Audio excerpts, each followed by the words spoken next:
of rain. Is that what they're saying at this point for the weekend? Yeah, that is what they're saying. And I'm hearing bad storms Saturday and Sunday. Right. Yeah, I don't like that, but Dave's going to give us the update on that.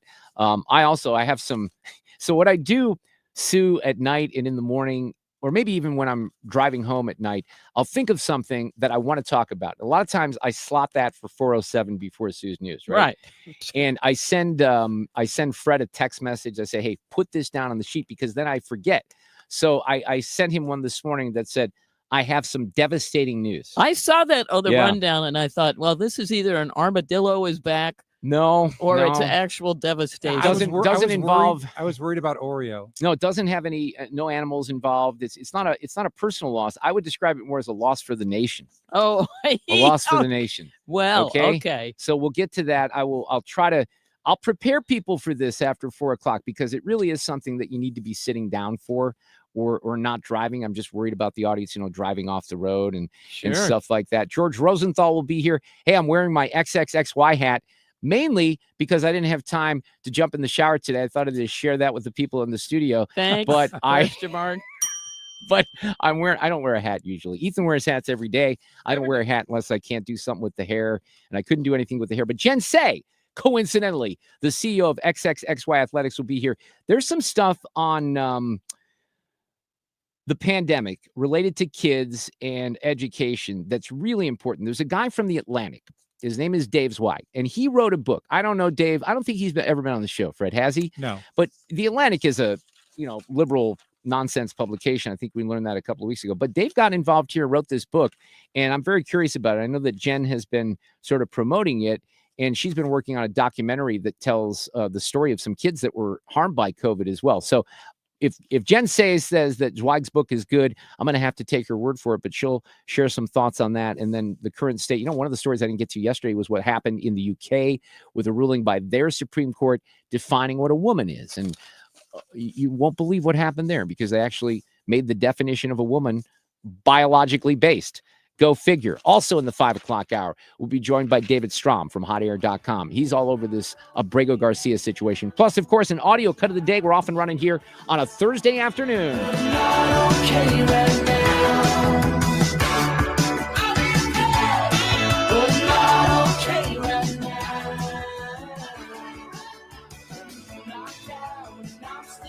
Traffic from the 97.1 FM Talk Traffic Center. This report brought to you by GL International Realty. Okay, here's what we've got. Not bad. It's so much better now that the sun's out. That 70 looks great, and that's no delays out of downtown. There is some volume between Highway A and almost Forestel, but that's just moderate. It's not terrible. Westbound 6440 does line up near Kings Highway out through past McCausland, slowing into 70 and Highway N out through the 70 split. Just moderate volume southbound 270 Page down through Doherty Ferry, and 55 is slowing in the construction zone, but it's mainly right at Bates. This report is brought to you by GL International Realty, and that's where you can sell your home with trust, confidence, and written guarantees. Gloria Liu with Your Home Sold Guaranteed Realty is St. Louis's real estate expert. Visit GloriaHasTheBuyers.com. I'm Sue Thomas. That's Traffic 97.1 FM Talk. All right, let's talk about New Perspective Senior Living in Weldon Spring. It's a great location. I mentioned that it's not too far from Progress West Hospital and also near Persimmon Woods Golf Course. But really, what the location affords you is great access to Highway 6440 if you need to get to 70 in the airport. That's not too tough. You need to get to Chesterfield or you're coming into downtown.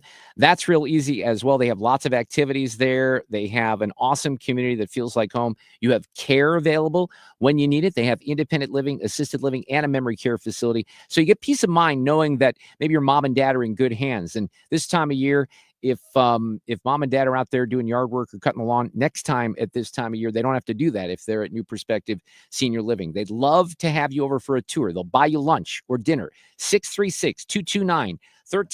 The website has everything you need to know and is in Nancy P. as in Paul, npseniorliving.com. New Perspective, because your loved one deserves a place where they can truly live life on purpose. This is attorney Todd Nissenholz of Kaufman Townsley. It's not just that we've won millions of dollars for our injured clients. It's that we've won the trust of thousands of clients who were victims of careless drivers due to no fault of their own. We have the team, the talent, the tenacity to get you the money you deserve. Not every firm has that. Most don't, I assure you. We do, and we win. Kaufman Townsley. Real people, real results. Call 314-500-5000. That's 314-500-5000. I don't know if you heard with them, these energy mandates. Luckily, this year they stopped the continuation of this government mandates, but the new refrigerants did not stop, so that is out. So be careful, buyer beware on what you're purchasing. If you're looking for a new system and just want a common sense approach to picking a system, i.e., are you going to save money? Is your energy bills going down? All the stuff that we've been hearing for about the last 25 years. Bottom line is, when it comes to the efficiencies, it's going to be your house. I only have 60 seconds to do this in, so if you want a common sense approach and you are looking at purchasing a system or getting prices on systems, please call me. It's one easy number, Missouri and Illinois. It's 314-293-2600. 314-293-2600, or on the internet is bartinman.com. That is Bart with a B, Inman with an I.com. God bless. You have 3 ex-wives and your current trophy wife wants a life insurance policy 3 times the size of the policies you had to purchase for your previous mistakes? If so, you need to call Big Lou at Term Provider, 800-700-6898. Big Lou is intimately familiar with your problems, and if you're 50 or 60 years old and in reasonably good health, a $1 million policy should only cost about $100 to $200 per month. Big Lou may have a solution for your previous policies as well. You may even save enough money to lighten the load on your new $1 million policy. Remember, call Big Lou. He's like you, except he's only on number 2. Call Term Provider at 800-700-6898. That's 800-700-6898 for $1 million in term life insurance that you can live with. Call Big Lou at 800-700-6898. 800-700-6898. Hi, this is Steve Butts with the Crawford Butts Insurance Agency. I know we're all experiencing sticker shock when you get your insurance premium. Now more than ever, you need an independent insurance agent to find the best value for your family's insurance needs. Crawford Butts, family owned and operated for more than 60 years. Please give us a call at 314-752-2500 or at crawfordbutts.com. Annie Fry here. If you're nearing retirement or already retired, call my friends Thomas Helbig and Bob Kershaw with the Retirement Advisory Group. They'll show you how linking to the market is much safer than owning the market for your retirement savings. They are the official financial advisors of my show. Go to retirementkey.com. It's time for a $98 AC tune-up. And this portion of the show at 3:27, sponsored by Jerry Kelly Heating and Air. You're listening to The Mark Reardon Show on 97.1 FM Talk.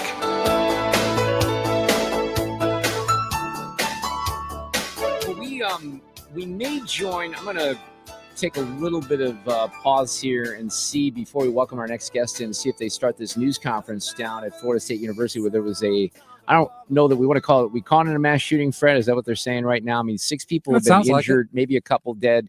The shooter, I think, is still alive. They have not given any information out. We were mentioning this earlier, that the initial reports included information that there were 2 shooters. It seems like that's not the case at this point. It also seems like I think the shooter is in custody, but alive. Is that the sense that you got? Right. And he's a young male, I think is what we're hearing. We played like in his 20s. Right. And somebody, Sue, you had just read something where a student said that this guy came out of like an orange Hummer, right? Yeah. One FSU student said he saw the shooter, and he said, I was walking and this guy pulls up in an orange Hummer and he gets out with a rifle and shoots in my direction. Let me play a little of the audio here, and we'll see if the news conference is on time. If it's not on time, we'll get Liz here, and then we'll roll the tape and we'll get it back to you. But here's what one of the witnesses said. As I was walking back, I see these group of girls crying, really upset, walking back from the student union, told me they heard gunshots, and they just ran and came back to their apartment where I was walking to.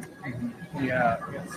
So what's going through your mind seeing that your school has had a shooting now? Honestly, I just hope everyone's okay, and I hope that we can just do better precautions so this doesn't happen again. And I just feel awful for the students on there having to go through these emotions right now, dealing with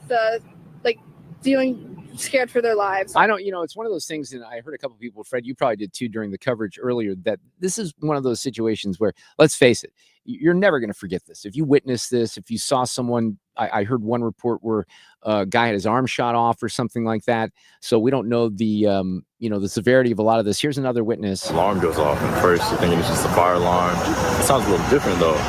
And I'm just hearing active shooter. And you kind of just like panic a little bit in the moment. Just like, damn, is that real? Like, then you get to your safe area. I went to a little cubby space, and then you just look down at your phone, look at the news, and like start to process it. Like, damn, people just got shot a couple feet away from me. So they're supposed to start a briefing on this here right around this time. Now, it's very difficult to tell if they're going to be on time. We have a podium that is in view, and if someone walks up to that, we'll go to that coverage. And again, if that doesn't happen, we'll get Liz Collin on here and we'll take a break. One thing that I wanted to highlight, we're going to talk about this a little bit later in the show. We aired quite a bit of Patty Morin's story yesterday from Maryland. So as a lot of Democrats are, it looks like they're starting on time, right, Fred? Here we go. Let's see if we can join this right now. As it is happening, Fox is covering it. First, and we were very confused. Looks like they're getting near the mic. Yeah, Will Kane has a guest on right now who is a Florida State University junior, Mackenzie Heater. She's the one talking right now. And then I think they're going to pitch to this news conference. And that's when I watched him shoot the lady in front of him and realized that he was really trying to shoot people. And I started running. Mackenzie, my eyes are on the television screen as you're telling this incredible story. The police are about to walk out in Tallahassee to address the public with a press conference on the details of what happened today. They have not yet made their way to the podium, so I'm going to ask you a follow-up question, as it looks like the video feed might have even cut out there in Tallahassee. So if I understand the story you've just told me accurately, was he in the orange Hummer? That was an important detail for you in what you noticed. So was he pulling a pistol out of the orange Hummer? He had gotten out of that with a rifle and with firearms? I'm sorry, Mackenzie. It looks like Tallahassee police are giving. Yeah, here we go. I think they're starting this right now in Tallahassee. At approximately 11:50 a.m. Thursday, April 17th, a gunman opened fire on the main campus of Florida State University in Tallahassee, shooting multiple individuals in the vicinity of the Student Union building. FSU police responded immediately, engaged, neutralized, and apprehended the shooter. 2 victims of are deceased, and 5 individuals have been transported to a local hospital with gunshot wounds. The shooter has also been transported to a local hospital. The 2 deceased are not students. The shooter is believed to be a current FSU student. I do not have additional information on the shooter's identity at this time. Students who need assistance can go to the Donald L. Tucker Center, where the university is providing counseling, health care, and other support services. Family members are also able to go to the Tucker Center for assistance. Students, faculty, and staff are asked to call their loved ones as soon as possible to update them on their status. The student union and the surrounding area is still considered an active crime scene. Individuals should avoid the area. Students should not return to the student union to retrieve personal property at this time. Students may return to their residence halls, but they should otherwise stay indoors on main campus to allow first responders and university staff to do their jobs and respond to those needing assistance. Students may depart campus for the weekend. All classes have been canceled through Friday.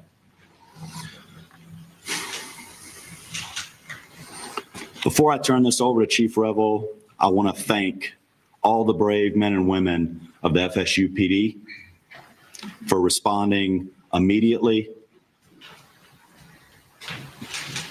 to the scene. I also want to thank the responding agencies who have provided assistance to FSU today big time, including the Tallahassee Police Department, the Leon County Sheriff's Office, the Florida Highway Patrol, Leon County Emergency Medical Services, FDLE, and all other responding agencies today. We really appreciate your support. That's all the information I have at this time. We'll have additional update for you later today. There was a live news conference in Tallahassee. There was a shooting on the campus of Florida State. 2 people are dead, and the shooter in custody. Department. As the shooting occurred today, our officers, as well as every single other officer in this city and county, responded immediately to this scene.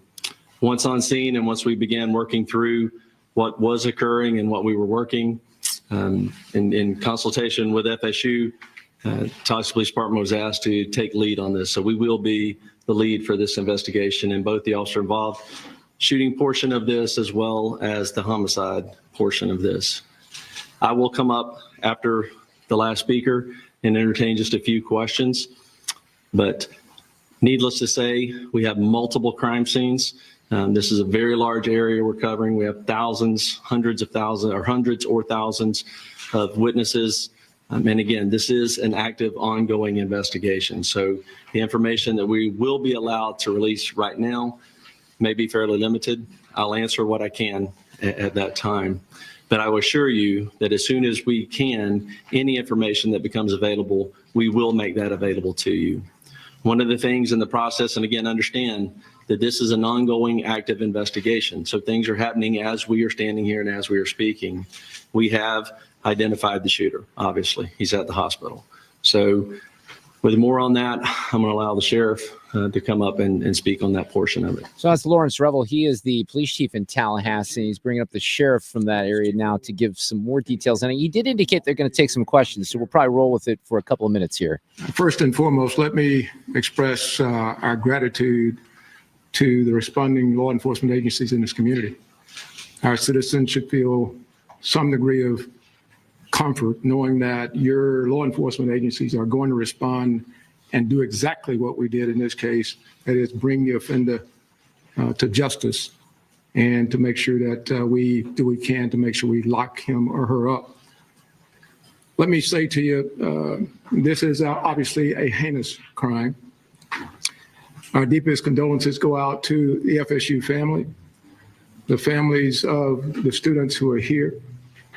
And we understand that you all have been devastated because of this person's actions.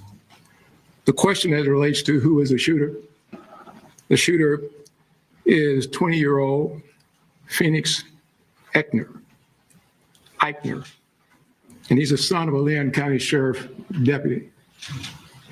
Our deputy Eichner, has been with the Leon County Sheriff's Office for over 18 years. She has a tremendous job that she's done. Her service to this community has been exceptional. Unfortunately, her son had access to one of her weapons, and that was one of the weapons that was found at the scene. And we are continuing that investigation into how that weapon was used and what other weapons perhaps he may have had access to.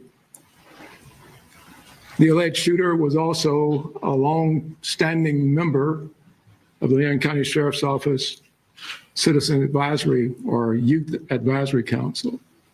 So he has been steeped in the Leon County Sheriff's Office family, engaged in a number of training programs that we have. So it's not a surprise to us that he had access to weapons. This event is tragic in more ways than you people in the audience could ever fathom from a law enforcement perspective. But I will tell you this, we will make sure that we do everything we can to prosecute and make sure that we send a message to folks that this will never be tolerated here in Leon County, and I dare say across this state and across this nation. Thank you. Wow. So that's the Leon County Sheriff, and that's quite a twist that the shooter, 20-year-old Phoenix Eichner, is the son of one of his deputy sheriffs and also a longtime member of what he referred to as the Youth Advisory Council. Good afternoon. My name is Hubert Reynolds, and I'm the acting special agent in charge of the Jacksonville field office. I want to echo those standing with me what a horrific crime this is, and we stand with you fully. We have an office here in Tallahassee, and we are fully engaged with providing any resources that we can bring to bear to help with this investigation moving forward. We've established a digital tips media line where you can upload photos, videos prior to and during the incident. If you're there from social media, please upload all of that. I will give you now the website address. You can upload any tips to www.fbi.gov/FSU shooting. Again, that's www.fbi.gov/FSU shooting. I want to assure you that we are going to bring every available resource to be able to help the community and the local people here. Thank you. That is the special agent in charge in that field office for the FBI. Somebody else coming to the podium here. Good afternoon, everyone. I'm Richard McCullough, Rick McCullough, president of Florida State University. This is a tragic day for Florida State University. We're absolutely heartbroken by the violence that occurred on our campus earlier today. 2 have died. 5 other innocents are being treated for their injuries. We're working to support the victims, their families, and everyone affected by this traumatic event. I just returned from the hospital. The First Lady and I met some of our students who were the victims. Our hearts go out to our students and the victims of this terrible tragedy. I have to say that our law enforcement, our FSU police officers, absolute heroes in this regard. The call went out, someone called it in, and immediately they responded to the scene and immediately neutralized the suspect and prevented this from being a bigger tragedy. I want to thank them so much for what they do to try to keep our students safe. I want to thank all the law enforcement partners, FSU Police, Tallahassee Police, Leon County Sheriff's Department, Florida Highway Patrol, and Florida Department Law Enforcement, and all other responding agencies for their rapid and courageous response. I want to thank everybody that came out to visit with the students and help us and to be here today for this press conference. And I appreciate so much the support that you're all providing to our university and to our students. We're fully cooperating with the investigation, and we defer to law enforcement as they continue their work. I'd also like to thank all the healthcare providers at Tallahassee Memorial Hospital. They're treating and providing outstanding care to our victims. Right now, our top priority is safety and well-being for all the people and our campus. As it was said, classes are canceled on the main campus today and tomorrow, and all FSU athletics events on Tallahassee are canceled through Sunday. We also want to tell you that counseling and psychological services are available to students, faculty, and staff, and anyone that needs that should call 850-644-2003. We're also providing support for faculty and staff through our employment assistance program. And so if you need any help, please reach out. We'll continue to communicate with the campus community as we know more. This is a deeply emotional time, but we're all here to support each other. We're going to do everything we can to support our community. We're a strong and united community. We're family. And so we'll take care of all of you. So Richard McCullough, he is the president of Florida State University, showing a little emotion here at the end of his comments. I wanted to see if there's going to be another speaker or if we're going to get to some of the Q&A. We'll take a few questions. There we go. Let me just reiterate, this was a massive response, a massive response of law enforcement personnel. Our federal, state, local partners have continued to build relationships that long preceded this event. And that came into great play today in the seamless way that we all came together to work these events. But I know you'll have some specific questions. I will tell you right now, we are not going to talk about the victims other than the fact that there are 6 of them, two additional deceased, and then the suspect. So 9 total persons. 9 total persons. Yes, sir. Have you all been able to talk to the suspect at all? Any idea about motive? The suspect invoked his rights not to speak to us. Chief, do we know if the weapon that was used was his parents' service weapon? And if so, what are the rules around storing service weapons? Right. No, that's a good question. This weapon was a weapon that the deputy previously used. A lot of times, many agencies, mine included, when we transition to a new handgun, the officers are allowed to purchase the handgun they used prior. And correct me if I'm wrong, Sheriff, but I believe that's the case here. This was a handgun that deputy used prior to them transitioning to a new handgun. And so it was her personal handgun. Is she been put on leave or? The sheriff would have to speak to that. We will do a thorough investigation to look at all aspects of it. There's no cause right now that we're aware of that require her to be placed on any kind of suspension or otherwise. Yes, ma'am. We've been hearing stuff that it was a deputy who was a school resource officer. Is that true? That is correct. Yes. Chief, those injured, those killed, or any of those members of law enforcement? I'm sorry? And so anyone who died in the shooting or was injured in the shooting, were any of them members of law enforcement, whether it be the... No, they were not. Yeah, so I don't think we're going to get a lot more answers here, and we need to take a break. But it is interesting that, what you heard there in the Q&A is that the deputy, because this is the son, Phoenix Eichner is his name, 20-year-old son of a deputy sheriff who apparently was also a school safety officer on Florida State. That's what I think I heard the reference to there. The 20-year-old shooter, also a longtime member of the Youth Advisory Council, and they admitted that the weapon, at least one of the weapons, was used. We have some conflicting information because one of the witnesses said they saw the dude come out of a Hummer with a rifle, and now we have an indication the handgun was used, and it was a former service revolver of his mother's. So that was coverage from WFOX in Tallahassee, and they're going to continue with some questions. And certainly if this develops further, we'll get you the information. But just a devastating story, and the motive, somewhat of a big question mark this afternoon. We're coming back in a moment. Hang in there.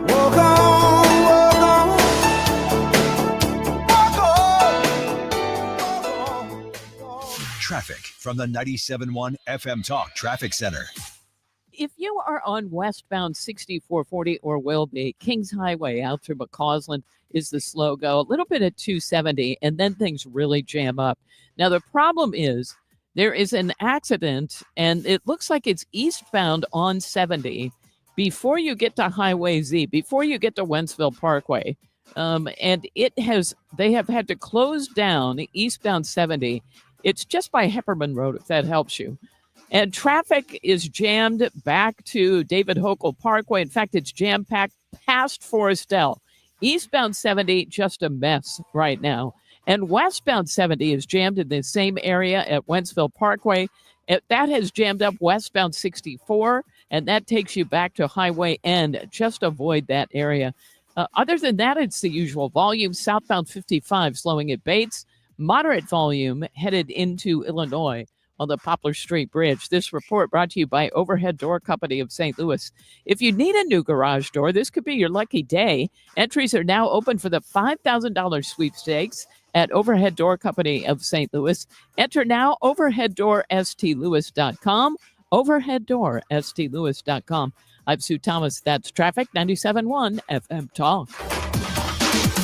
The Mark Cox Morning Show. Representative Brad Christ. St. Louis is the economic engine of the state, and it's been lagging and pretty stagnant the last, I'd call it, 10 years. The Mark Cox Morning Show, weekdays from 5 to 9, right here on 97.1 FM Talk.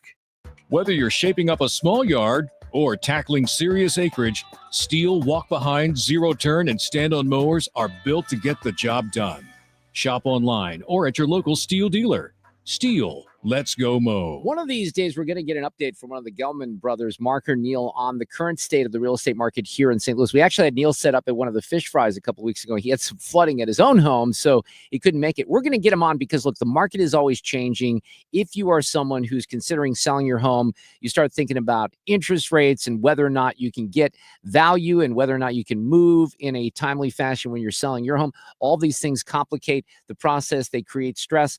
They're going to take the stress out of your life life because they can get creative. They come up with solutions for you. They can sell your home for top dollar if you're interested. If you want an instant cash offer, they can provide that as well. And they have an awesome tool that's up on their website right now for everyone to use. And all you have to do is go to thegelmanteam.com. Sometimes the banner is at the I've never asked these guys why this is the case. I'm just going to tell you. Sometimes at the top of the page, today I'm noticing it's at the bottom of the page. And if you go to the bottom, it says, what is the real current value of your home? Thinking about selling, find your home or condo's value in today's market for free.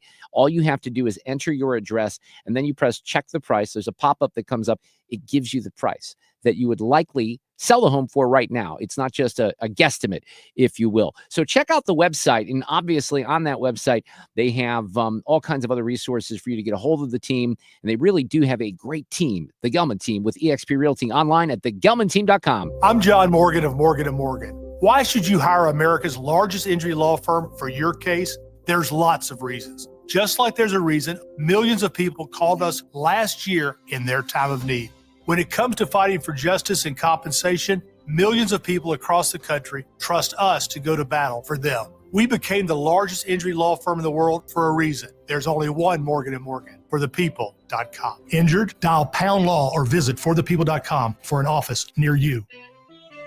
Who has the most 5-star reviews in St. Louis? Is the Post-Dispatch Window Retailer of the Year, J.D. Power Award winner 5 years in a row, and has the nation's best warranty coverage? Renewal by Andersen, that's who. Take advantage of our great April sale. Buy one window, entry door, or patio door, and get the next 50% off with 0 payments and 0 interest for 12 months. Check it out at rbastl.com or call 314-332-1924. Renewal by Andersen, a better way to a better window.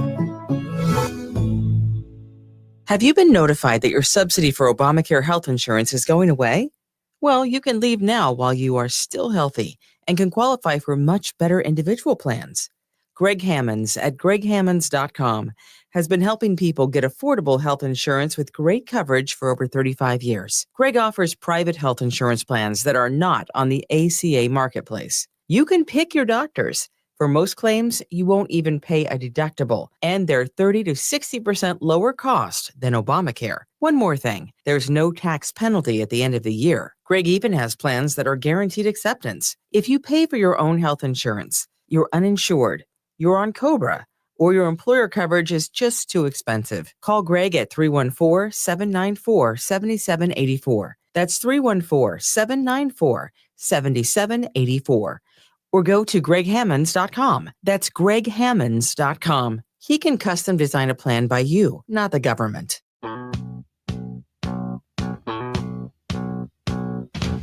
You're listening to The Mark Reardon Show on 97.1 FM Talk. Well, and Sue has some bad news for some of you out there with an update. Sorry about that. Yes, eastbound 70 approaching Wentzville Parkway, they have all lanes closed because of an accident. So if you are eastbound, that jam is right now halfway between Wright City and Forestell, but it's jammed up westbound traffic as well, and it's back almost to Lake St. Louis Boulevard. I don't think that sounds good. At all. All right, we got Dave Murray after the top of the hour, and he'll give us an update on the weather, which candidly does not look too great here over the next few days. I also have, and this is on the, it's like officially on the schedule. It says, I told Fred to write this down. I have some devastating news, and I will share that devastating news. It's not personal news or anything. It really affects everyone. It affects you, Sue. Oh, it does? Of course it does. Uh-oh. I care about the people. I don't know if you know that. George Rosenthal in the next hour as well. You know, I came across this story just quickly to wrap up the hour, and I noticed this. It just cleared on our local paper at STL Today. I don't know if you've tracked the financial situation at Webster University. Have you? They have been in trouble. Yeah. So a lot of money. The Post-Dispatch actually did a fair amount of good reporting on this, and you talking about a fiscal year in 2024 with a $23.4 million deficit. Now, that was slightly reduced from the year before. It was 39 million. So it went down just a little bit. But you have a chancellor that made $1 million, $1.1 million, and $40,000 in bonuses and incentives. And she's the one that guided the university into financial disaster. But now it comes out. And by the way, you know, there's a lot of high-powered executives and people out there that get bonused in a variety of ways. And if you're doing a good job, I've got no issue with that whatsoever. Earn your money. That's why incentives should be there. You know, you have incentives. You're going to make more money if you perform better, if you give better results, all of those things. But in this particular case, Beth Strobel was a complete and utter failure. So she actually took home 2 separate payments of $300,000 in September of 2024 and spring of 2025, because the reporters at the Post actually did a little journalism here, and they looked at the tax situation here and the accounting. Now, it does say that she forfeited $631,000 in supplemental retirement benefits. I'm not exactly sure what that means. So it sounds like she traded off one thing for a lump sum payment, doesn't it? It does. But I guess when you're in those positions, you're so well protected that you're going to get a big payout no matter what happens. I mean, you can suck at your job. You can put that school into financial disaster. You can make $1.1 million a year, and then you can still be compensated $750,000, even though you screwed it up, because that's the way they do things. I mean, that's just disgusting. And you think they're lowering tuition at Webster University or any of these other places? No, they are not. But that's a little fascinating story. We'll take a break. We got Dave Murray coming up, Sue's News in the next hour, George Rosenthal, Jen Say after 5 o'clock with XXXY Athletics. Tiny boys can say, somewhere deep inside the inner man. Follow Mark on Twitter at Mark Reardon KFTK and Instagram at Mark Talk. You're listening to the Mark Reardon Show.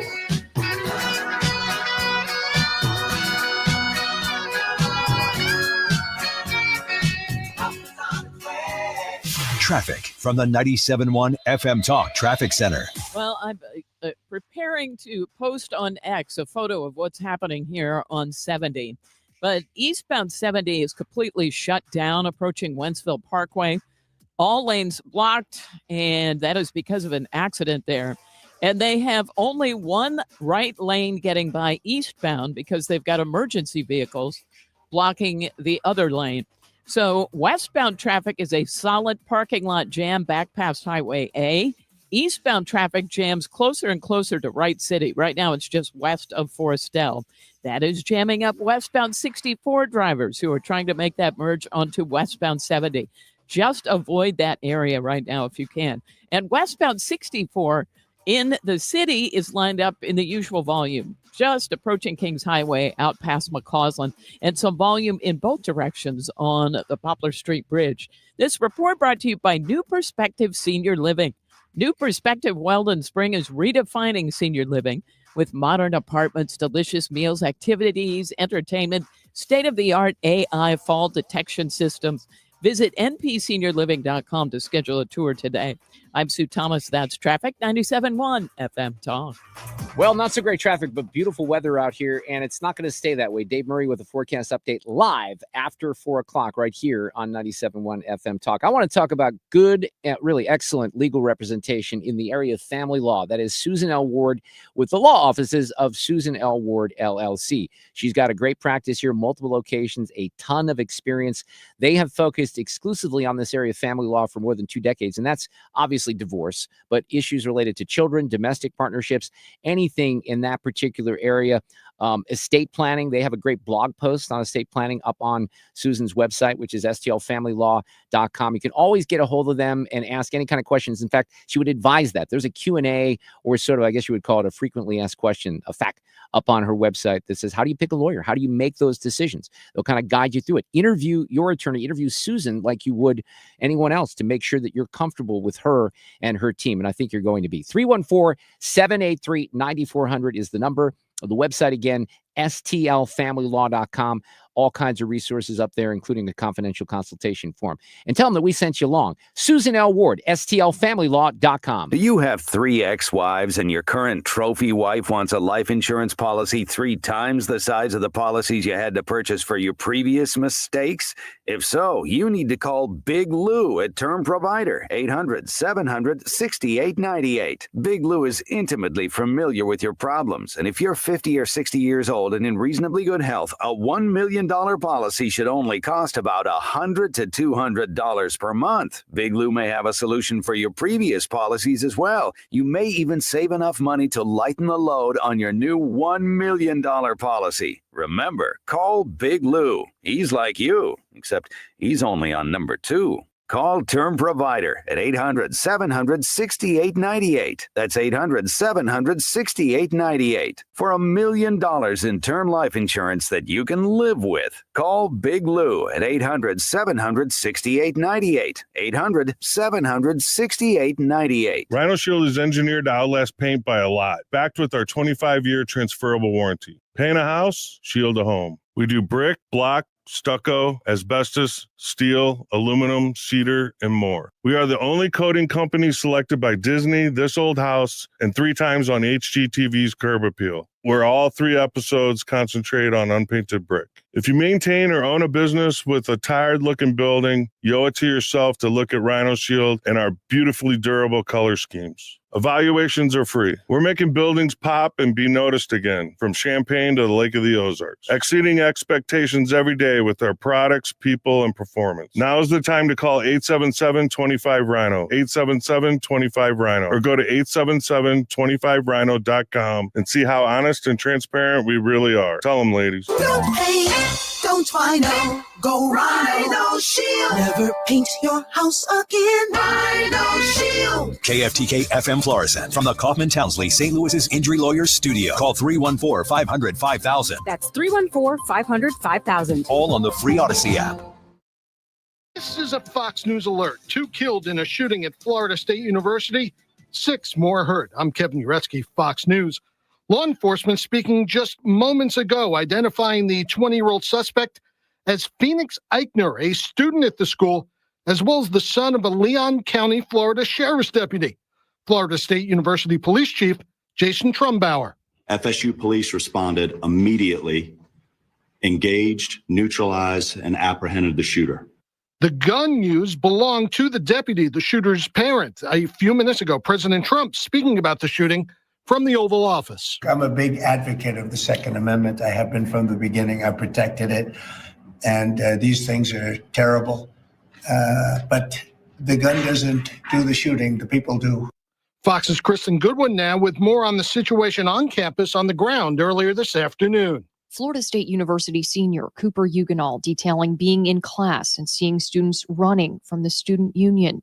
And I remember looking outside and hearing 5 more shots go off. The university telling students to shelter in place. So we ran from our classroom, went to the offices, locked the doors, barricaded ourselves in there, and then we waited and was looking out the window again and saw the SWAT teams pull up, the police cars, the FBI come, and at that point we're like, okay, we got to bunker ourselves in. Another student in the library detailing seeing people flooding up the stairs and barricading doors and elevators.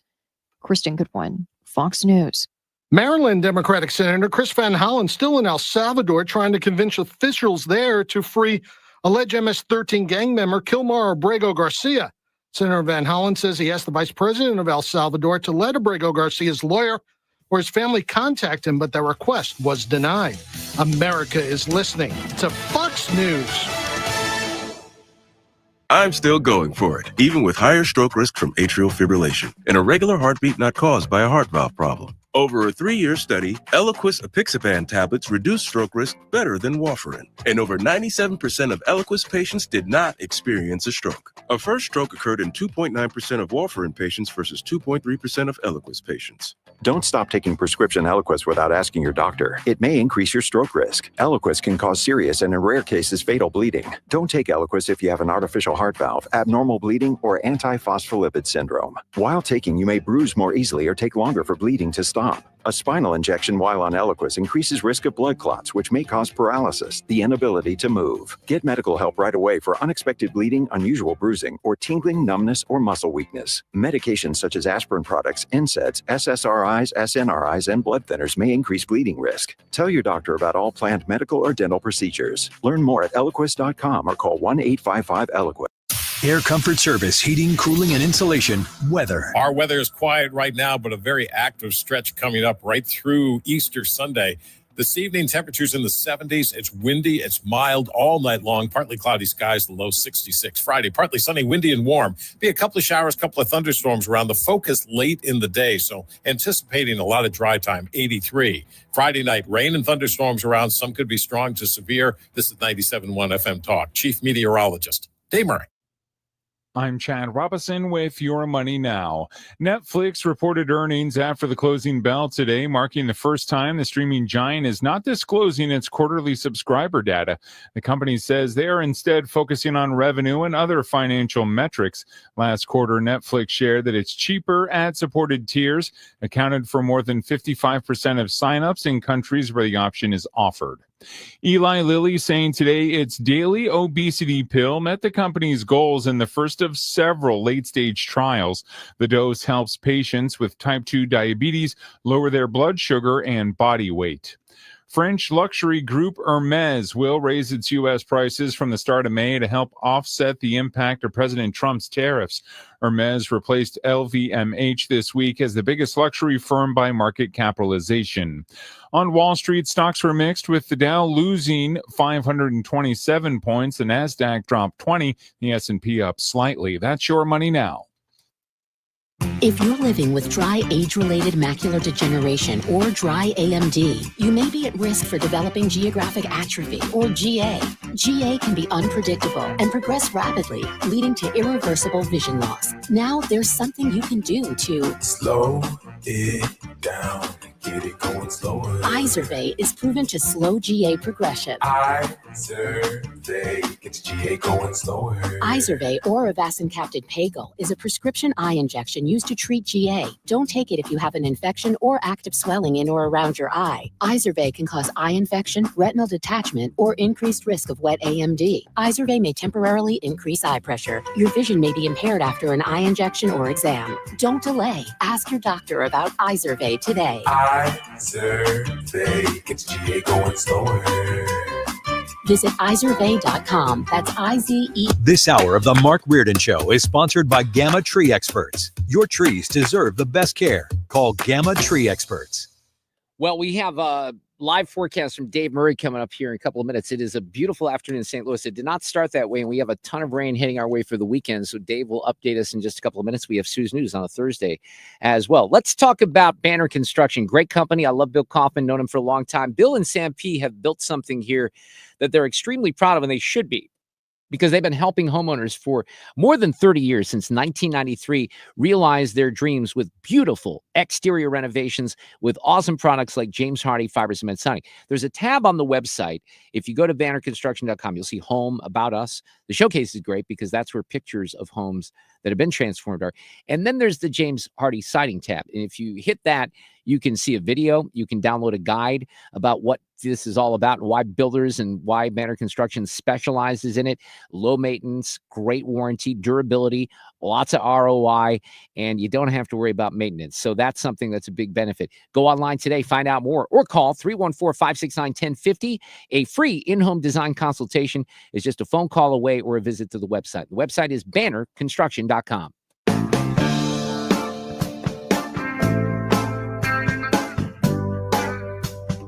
You're listening to The Mark Reardon Show on 97.1 FM Talk.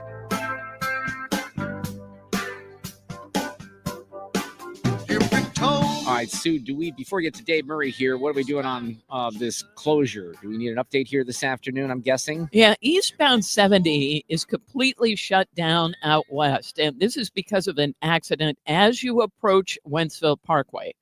And they've even got only one lane getting by westbound, so you can imagine the jam behind this thing. If you can avoid 70 out west, you have to. I mean, the eastbound jam is creeping back toward Wright City. That is miles. Yeah, that doesn't sound good. And westbound is back past Lake St. Louis Boulevard, so please avoid that area. All right, well, I have some good news for you. We're going to keep you company here until 6 o'clock on 97.1 FM Talk, but that is going to be a nightmare. We'll keep you updated here throughout the afternoon. George Rosenthal is coming up in just a little bit because we had this announcement from NVIDIA making the AI supercomputers here in the U.S. for the first time. He's going to break that down. Jen Say from XXXY Athletics a little later in the hour as well. But Dave Murray's here with an update on our forecast. And Dave, I've been saying it is beautiful this afternoon, not so much though into the weekend, right? Exactly. The thing to remember, though, this weekend, we're 78 right now. We're actually going to be a little bit warmer tomorrow. This is not an all-day, all-night rain type setup. It's going to come at us in waves. Each wave of rain will last about 5 or 6 hours, then the break for several hours until the next wave comes in. What's happening is front is getting stuck just to our south, and little low pressure systems will move along that front. So we're unsettled into late Sunday. Let's take it into Sunday evening. Periods of showers and thunderstorms. Showers and thunderstorms Friday night will be the best shot for possible severe weather with the works, but the focus on moderate to large hail and strong damaging winds. The threat of tornadoes Friday night is pretty small. Periods of rain and some thunderstorms bringing heavy rain and some severe weather Saturday night, and Easter Sunday. Again, some of those could be strong to severe. Rain will taper off quickly early Monday morning. Rainfall amounts, because of the nature of thunderstorms, a little hard to put an exact number on it, but I think most of us will see 2 to 3 inches of rain during the entire event. Some spots could exceed 4 or 5 inches, and as a result, Friday night into Sunday night, a flash flood watch is in effect, and a flood watch is in effect. Small streams and creeks will come up and down very quickly. The highest potential for a larger river flooding will be the Merrimack River Basin. Temperatures very warm tomorrow, a little cooler over the weekend, but nothing cold. It's going to be a weekend starting Friday night where we need to kind of stay up to date and be able to react very quickly. Well, yeah, I don't think that great. sounds I good. can hear Sue just moaning Well, over you there. guys, here's the thing. There is the doggy Easter egg hunt is Saturday. Yeah. And it's volunteer. So, of course, I volunteered because it benefits St. Louis English Bulldog Rescue. 8:30 in the morning until 1. It's really fun. They said rain or shine. So, Dave, it's going to be messy. But maybe not. Let's hope. Yeah. It's probably going to be wet. The grassy areas will be wet because of the Friday night stuff. But, hopefully that will be a little break in the wave pattern and come back. It's just impossible to time it out right now. Maybe we'll have a little more information tomorrow on the timing of this. But we got to get the front through and get it done. The Cardinals did postpone their 5K to May 31st. That was going to take place on Saturday at Ballpark Village and Busch Stadium, but they're getting ahead of this. They did that with the Savannah Bananas a couple of weeks ago, which was the right move. So when there's this much rain, there's no use putting off a decision, right, Dave? Right. And especially if there will be some lightning involved. You just don't want that. Yeah. Okay. Hey, thank you for the update. I appreciate it. You got it. All right. Take care. That's Dave Murray with a live update here this afternoon as we got a ton of rain moving in. All right. I mentioned that I do have some news that's rather devastating to share this afternoon. I just want to prepare the audience and Sue and Fred. This applies to everyone. I saw this rather early this morning, and it was a headline from Rolling Stone magazine. Okay. And what the headline says is Lil Wayne says he'll never play the Super Bowl after the 2025 snub. His quote in the article is, "They stole that feeling." I'm having myself. I think we might all get through this, but I'm going to have to talk some people off the ledge here this afternoon. I mean, just thinking through this, when I saw that tweet that Lil Wayne's never going to play the Super Bowl halftime show, I've been struggling with that all day, Sue. And if I'm a little distracted today, that might be the reason why. It's understandable. Thank God, right? Can I say cheers for that? If they one time in the distant future ever pick an act that actually has songs with melodies, I'll be very impressed. Or someone that plays an actual guitar or a bass guitar, or hey, even a horn or something like that. I might be impressed if there's maybe even if it's a violin or a cello. Maybe Yo-Yo Ma could do the Super Bowl halftime show, right? That'd be cool, actually, but I'm probably the only one who thinks that. I'd like to say I'm a little disappointed. Fred, he's been waiting, and this stuff. I subscribe to Rolling Stone, and I do follow them on Twitter. Now, mainly I do that for the music stuff, but they put these tweets out all day, and the rappers, I'm sorry, it's just vulgar and disgusting. Like there's one quote, here it is. Lil Wayne on how he feels. Oh, by the way, he's kind of a Trump supporter, so I kind of like this. Like Lil Wayne on how he feels about the perception that he's a Trump supporter. I don't give an F about that type of S. Tell him my blank big though rhymes with oh my God, rhymes with wick. Yeah, these are really, although then they have a picture of him with Trump too. So what do I know? Yeah, but there you go. No Lil Wayne on the Super Bowl halftime show. Let's do this afternoon. We got Sue's News for a Thursday. These allegations are deeply concerning. Does the president have any comment? We're not going to comment. It's not clear messaging. And now, Sue's News. Brought to you by Sue. You know what? Luna might like the. You guys have tons of dogs. You should come see me at the Ladue Egg Hunt for Pets. That would be Saturday. good. Come on, Mark. We don't have Saturday to be morning, a should I- bulldog. Should I bring the dog? No, Bring it doesn't Duke. have to be a bulldog. It just benefits STL Bulldog Rescue. And here it is. It's 9:30 a.m. There's one at 11 a.m. and one at 12:30. And it's 8861 Ladue Road right there at the Treats Unleashed. And last time I was out there working it, Tom Ackerman was there with his pups. Oh. Yeah, it's really a great event. All right. If you want to Put it on the radar there. I can Okay. bring Duke out. I can't bring Olaf because he just gets too crazy around other dogs. Yeah. And he bring just the starts good ones. whining. So, like, if I'm walking Olaf down the street, he's a little wired-haired dachshund mix, if you will. He'll see another dog, and he's the friendliest dog on the planet, right? But he sees another dog, he just starts going nuts, and he starts squealing. And then I literally have to pick him up during the walk My gosh. hold his snout so he doesn't whine and do his thing. Is that a dachshund thing? There's one in our neighborhood that does that Yeah, too. probably. And It's an annoying my thing. bulldogs it are is. just like, what are you doing? Calm down. Yeah. Look, I've said this before. I love this dog. I'm the one who picked him out. I'm never, ever getting a little dog again in my life. They got the big man syndrome or the Yeah. little man syndrome. Yes. The big man syndrome. Okay, that was backwards. If the dog is bigger than a purse, then you're okay, I think. Okay, that's Like a fair. large purse. That's fair. On this day in history, we got a little music because in 1973, the Eagles released their second album, Desperado, featuring this.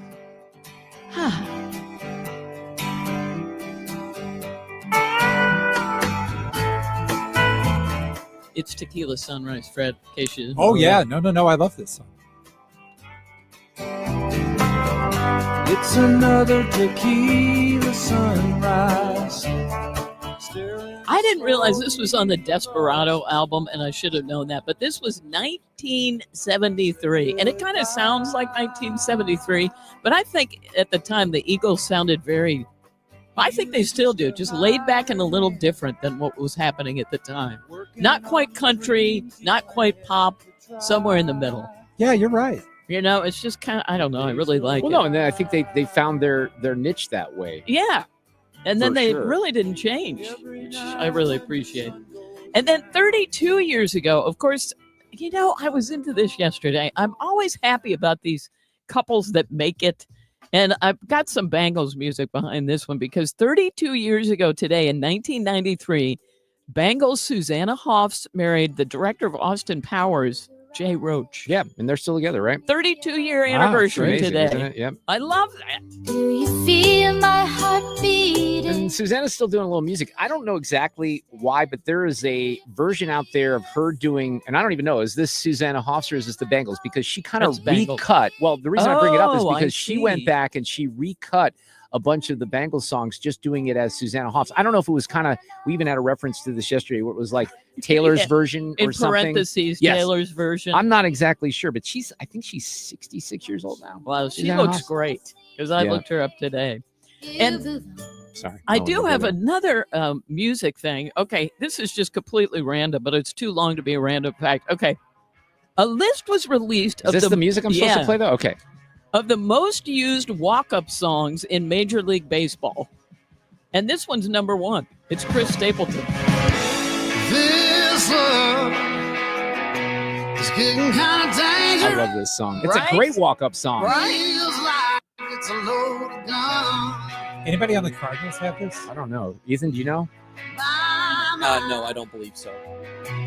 Well, nobody knows because nobody's going to the games. So Oh, that's one well, problem that's right not there. Yes. quite true. But that's the number one. It's White Horse by Chris Stapleton. Number two is God's Gonna Cut You Down by Johnny Cash. Holy cow. But number three, The Stroke, Billy Squier. God's Country by Blake Shelton is number four. And Ain't No Love in Oklahoma by Luke Combs is number five. So next time you're at the game. Wait, hang on a second. It's here. totally country. Okay, but no, wait. No, not really. Except for There The is a- Stroke by Billy There's Squier. a one of these things is not like the other, and it's Billy Squier. Yeah, and he's the only non-country in there. What is that about? Is it because I don't you got a know. good batting stroke? I guess maybe that's the only thing I can think of. So I'm looking at the full list right now. The next song, 6th is Travis Scott, a Travis Scott song. So that's rap. But then 7th is Edge of 17 by Stevie Nicks. Technically, let me say this. Why It's would you do technically that? Let's see, 3, 4, 5, 6, and 7 weird, too. are all tied for third. They all Okay. have 5 guys, but White Horse has 7 guys in the league that have that as their song. Then God's Gonna Cut You Down as 6. How about it? Here's a question for you that I really don't know the answer. Now I wonder if people are using, similar songs. Is there a rights issue when they play walk-up music, Ooh, or that's is a it good not question. because they're only playing a small portion of have- it like we do here? That's a good question. I have to imagine that it's probably because they're playing such a short I would amount of think it. they're But okay there are there. times when if at-bats do stretch out or there's a time, sometimes those songs do play a I'd little have to bit wonder longer. about that. So They may have to pay fees for that. Okay, why Edge of 17? Can anybody help me with that? Nope. Just because it's got a is there rocky something intro. in the lyrics? Edge of 17. All right. It's just Maybe that's it. Just like the white-winged dove, days go by without. Yeah, that's nothing. Okay. It's National High Five Day. I have no idea what else to do with that, so enjoy it. All right. Did you know that Zoom was down? That's it? That's all I got on the high five? What do you Have you want ever to been do? left hanging? Oh, all the Oh, time. Are you kidding me? Yeah. It's one of the. Who left you hanging? My daughter. She does it on purpose. Alexa. That is one of the first things that kids learn. Give me a high five. It really Give is. me a high five. Up Right. high, down low, Yeah. too slow. Oh my god. Yes. Oh, there was that. There's all that period, like when they're probably 3 when they do that, like nonstop. Yeah. Because we teach them to do that, and then they Yep. start doing it. Because it's harmless and cute. Yes, it is. Did you know that Zoom was down nationwide for about 2 hours yesterday? I did not know this. I think Spotify was as well. It was. We were getting emails about it. Really? Really? We were? Or we were getting, it was In Odyssey, Office, yeah. like Google Chats is what we were getting. Oh, I read those faithfully. I can tell. Yes. Sorry about that. It's but better yes, now. It is. They said if you tried to join a meeting, you got an error page that said this site can't be reached. Even Zoom's website wasn't working. What do you celebrate? Yeah. Users panicked and flocked to social media thinking, oh gosh, is it just me? And of course it wasn't. One of the first memes trending was a clip of Oprah yelling, "You get a vacation and you get a vacation." I looked at which I was kind of amused by. It took they took it down, or it went down around 2:40 Eastern, got fixed by 4:15. But Zoom sent out a tweet at 5 that said the service had been restored, but they did not say what the problem was. I mean, was it a hack? Nobody knows. Well, George Rosenthal is coming up. He may have something on that. Ooh, We'll good. ask. Okay. And Spotify, just like Fred said, also went down. Thousands of people could not access their music for 5 hours. Spotify said it started at 7:20 a.m. our time, and it was back up by 12:45. No immediate word on what happened there either.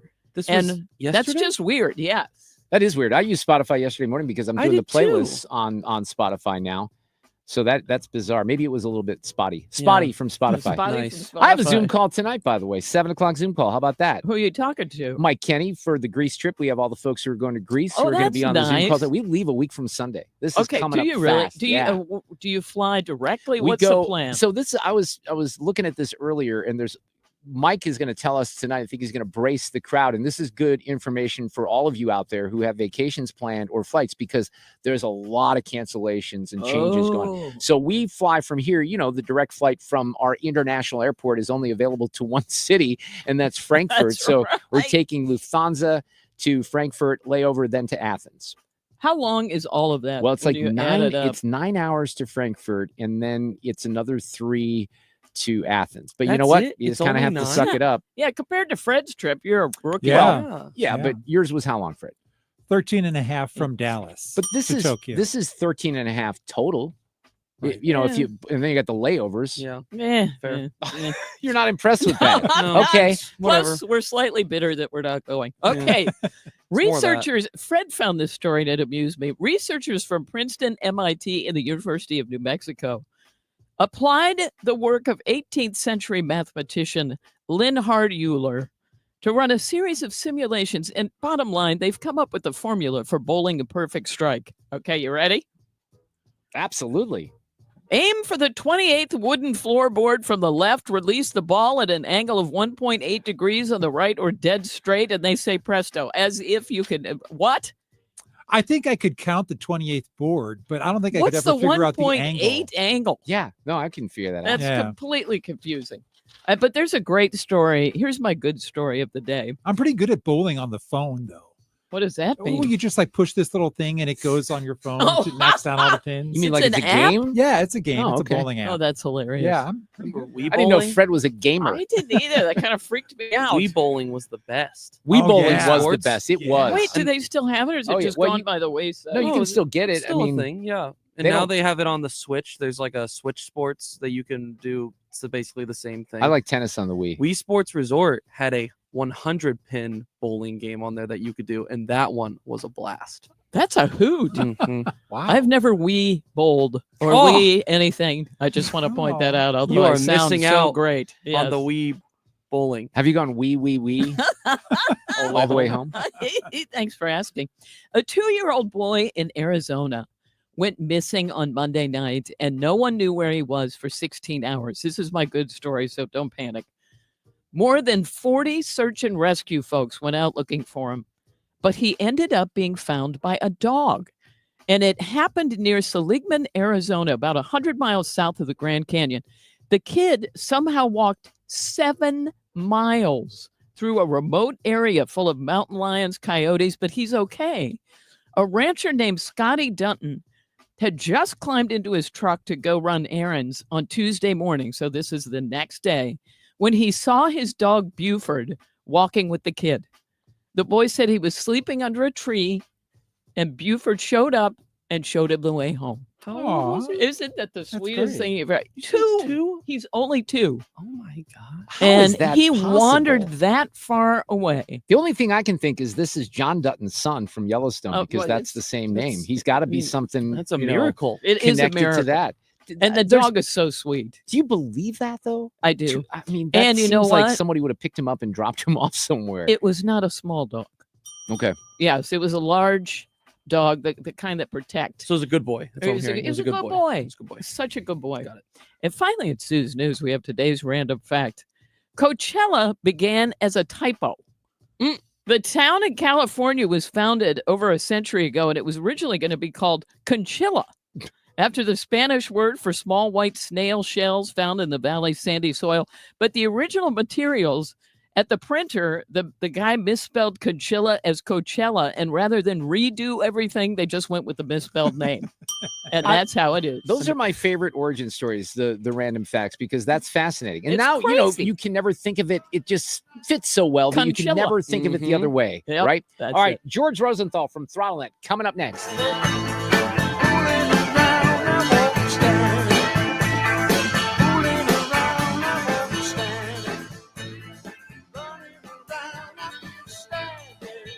Traffic from the 97.1 FM Talk Traffic Center. The big issue that we have right now is the complete closure of eastbound 70 approaching Wentzville Parkway. This is obviously due to an accident. All eastbound lanes are closed, but they have reopened the westbound lanes.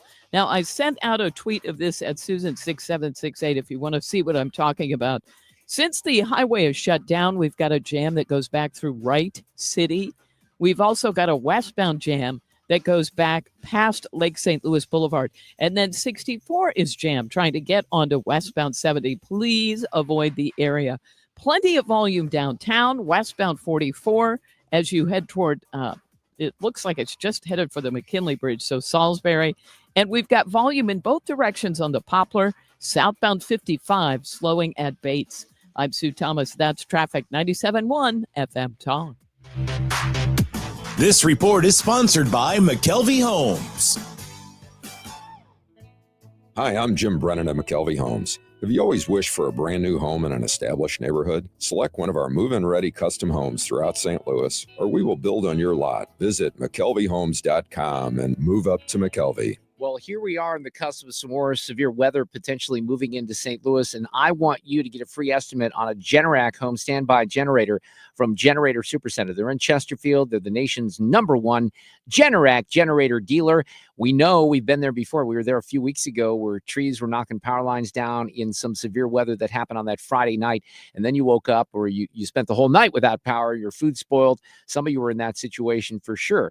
You don't have to be in that spot, and it might not be a storm, a tornado, or anything like that. It could be an ice storm, of course, that takes power lines down. It could be the power grid failure, because this grid was built in the 40s and 50s. It's old. We need upgrades. You know how we kick the can down the road. So don't be in a position where you have to wait on the power company to fix a down line or a blown transformer. You don't have to worry about your home when you're away. The food's not going to spoil. You get peace of mind, and you're just going to be happier. So stop by the showroom in Chesterfield for a free estimate, or you can call 314-499-2020.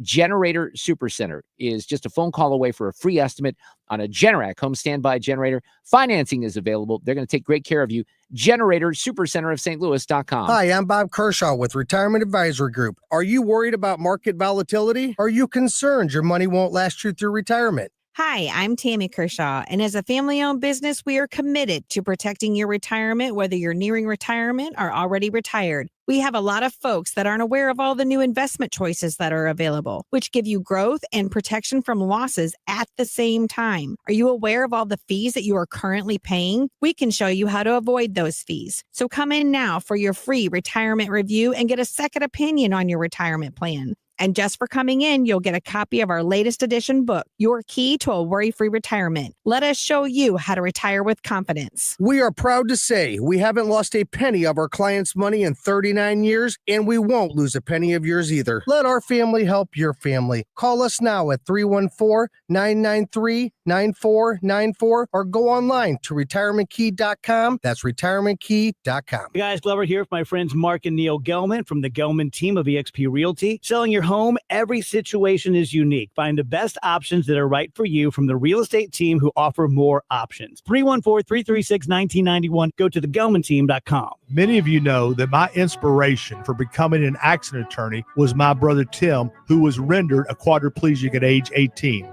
I didn't know what a personal injury lawyer was or what they did, but I soon did. Tim was treated terribly by the insurance company, and I became enraged. It was a constant delay and deny. I'm John Morgan of Morgan & Morgan. Tim later worked with me for 27 years. Last year, my hero died at age 65. You can see my eulogy for him by visiting mybrothertim.com. He was one hell of a man. Because of Tim, together we built the largest injury firm in the world, and our clients are treated the way I would want my family to be treated. At Morgan & Morgan, nobody is a nobody and everybody is a somebody. If you need our help, visit forthepeople.com on your phone or computer. See you soon, Tim. Morgan & Morgan, forthepeople.com. Injured? Dial Pound Law or visit forthepeople.com for an office near you. It's time for a $98 AC tune-up. 431, this portion of the show on a Thursday sponsored by Jerry Kelly Heating and Air. A little controversy for your afternoon. The Mark Reardon Show.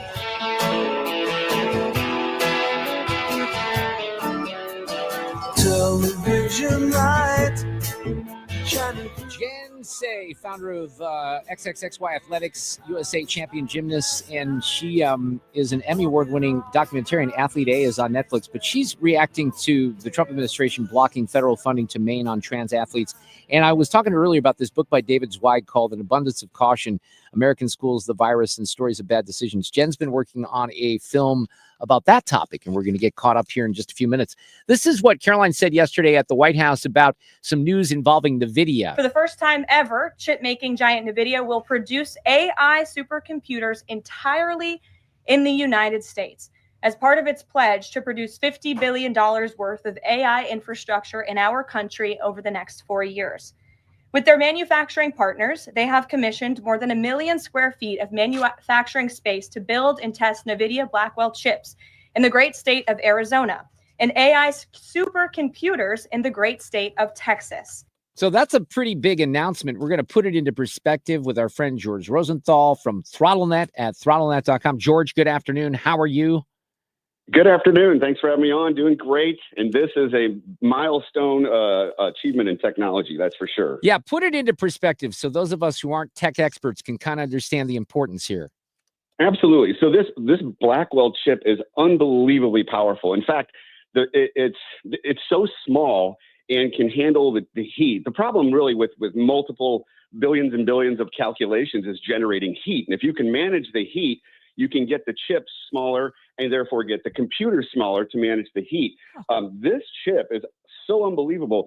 and I'm going to put it in perspective, but I'm going to tell you what it does. It does 1 quadrillion operations per second. Now, to put this in, that's crazy. It's absolutely crazy. In fact, it's so fast that that type of speed has only been around since 2008. And when it came out in 2008, it was only in large room-sized supercomputers. This chip can do 1 quadrillion operations a second, and you can put it in a desktop machine. Jeez. Can I ask us really? Let me stop you right there and say, is there an easy way to even explain how one of these chips is manufactured or made? Not manufactured, but developed. Question. It is all. When I say microscopic, I mean almost to the atom level of processors. So obviously, this is not a quantum computer, and a quantum computer works in a totally different way with wavelengths ranging anywhere between 1 and 0 and in between. This is a transistor, either on or off, a 1 or a 0. But there are billions and billions and billions of these transistors, basic on and off switches, in a chip the size of your palm that just can seriously generate more power than has ever been seen in a desktop before. Wow. So who purchases these chips in particular? So this is a major industry. So NVIDIA is partnering right now with General Motors to create AI robots and automated factories, all AI driven. So you're talking about robots making robots now with this chip. Wow. And the way that, because it's just so powerful. What's really neat though, this is going to advance AI in such a profound way, because the amount of computing power now can be put into a desktop. That desktop then can be chain linked with other desktops with the Blackwell chip. And now you can advance AI 10 times faster than before, because you don't need a supercomputer. You just need this desktop machine to start working on your own AI model, which is going to allow companies globally to start working on their own AI model that will help them create whatever products and services they're doing. Yeah, what I heard there is that AI is going to take over the world 10 times faster. No. That's what I heard, George. Yeah. Well, it could be. I mean, that's the estimate. Of course, that's the estimate. I mean, and NVIDIA is touting this big time. And I know their stock has been dropping, but a lot of that has to do with the China issue right now. And they've been regulated to not sell this Blackwell chip to China for obvious reasons. But that's going to cost NVIDIA about $5.5 billion in sales of not being able to sell chips to China. But in the meantime, the nice thing is what you're hearing on the news, obviously, is that it's all going to be built in the United States with American workers. Wow, that's great. Well, yeah. Or American robots. Yeah, isn't there a little irony there? It's going to be built with American workers who are going to be replaced by robots. That's right. There is some ironic. There's a lot of irony there, actually. Yes. Hey, before we let you go, we were just talking about the and I was unfamiliar with this yesterday, but I guess Spotify went down and Zoom went down. People couldn't be on their business calls yesterday. They were in a full panic. Do you know something about that? Yeah. So both companies are claiming that it was not a hack or any type of cyber crime, but there is a group called Strom that we've talked about several times on the air. They are claiming that they took down Zoom, and they're claiming that they've been inside the network and that they do Zoom bombing, meaning that they'll send out bots, just software, to bomb every meeting that's happening at that moment as another user that taps onto the meeting, and then it overloads the systems and shuts down.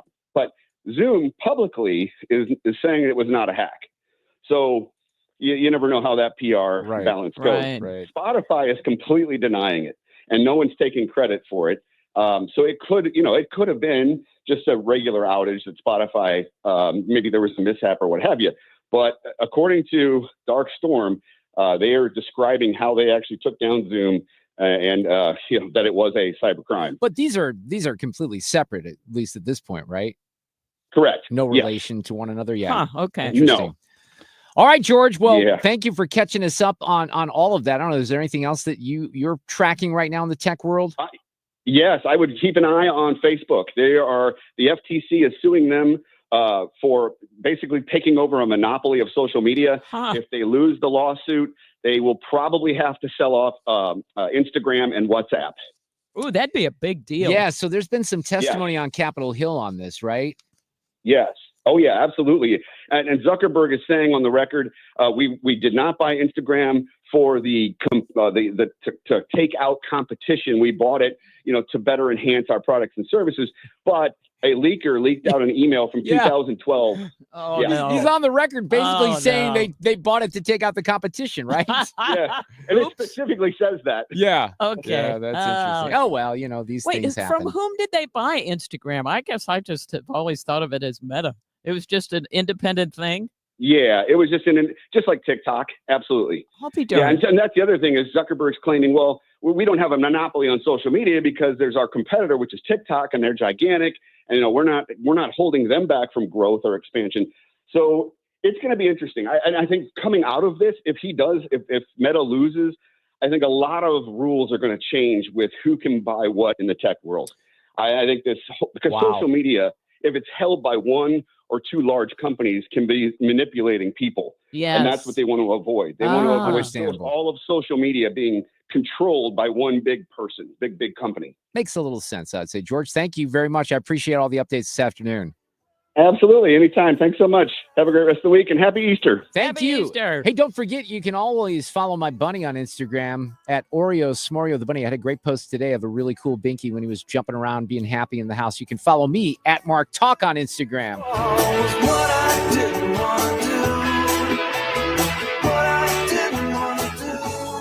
If you missed anything, podcast The Mark Reardon Show at 971talk.com.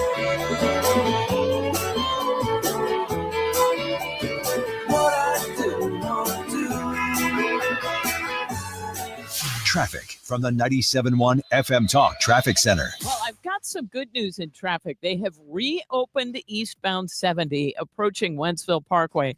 Those lanes are open, but the damage is done with a parking lot jam that goes back through Wright City. And they still have one lane blocked. And that's only 2 lanes through there. So expect a hideous jam still in both directions. Now, if you are westbound, we have really slow traffic, and that goes back through Bryan Road. But both lanes are open by the accident westbound. And westbound 64 is jammed back to Highway N because those drivers trying to merge onto 70 are getting stuck. Now, southbound 270 has slow pockets. It's Page down through Doherty Ferry, a little bit of 44. We've got a southbound 55 slowing south of Arsenal down through Bates. We've got eastbound 44 jammed at the 55 split and headed for the bridge, and some volume eastbound on the Poplar Street Bridge. Westbound 70, a little slow at Jennings Station Road before it looks any better. This report is brought to you by Overhead Door Company of St. Louis. If you need a new garage door, this could be your lucky day. Lucky day, she said in English.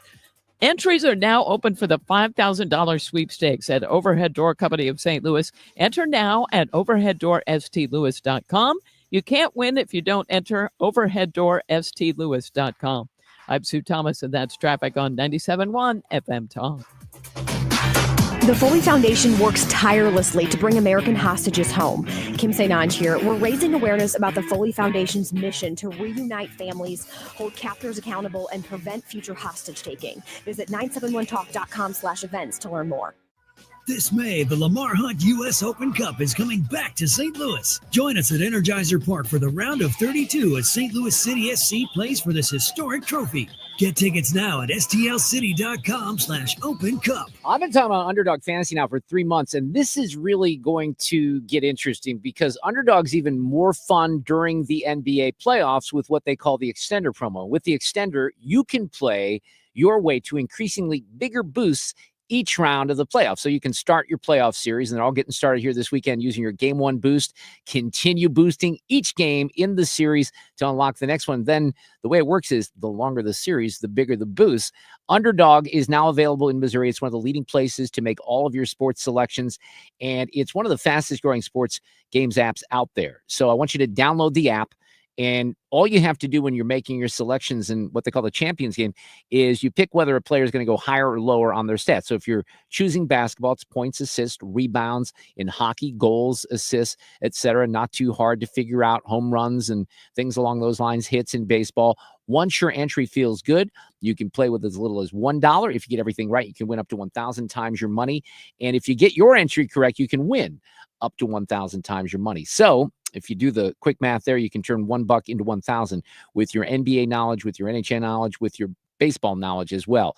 Download the app, sign up today with the promo code MarkR.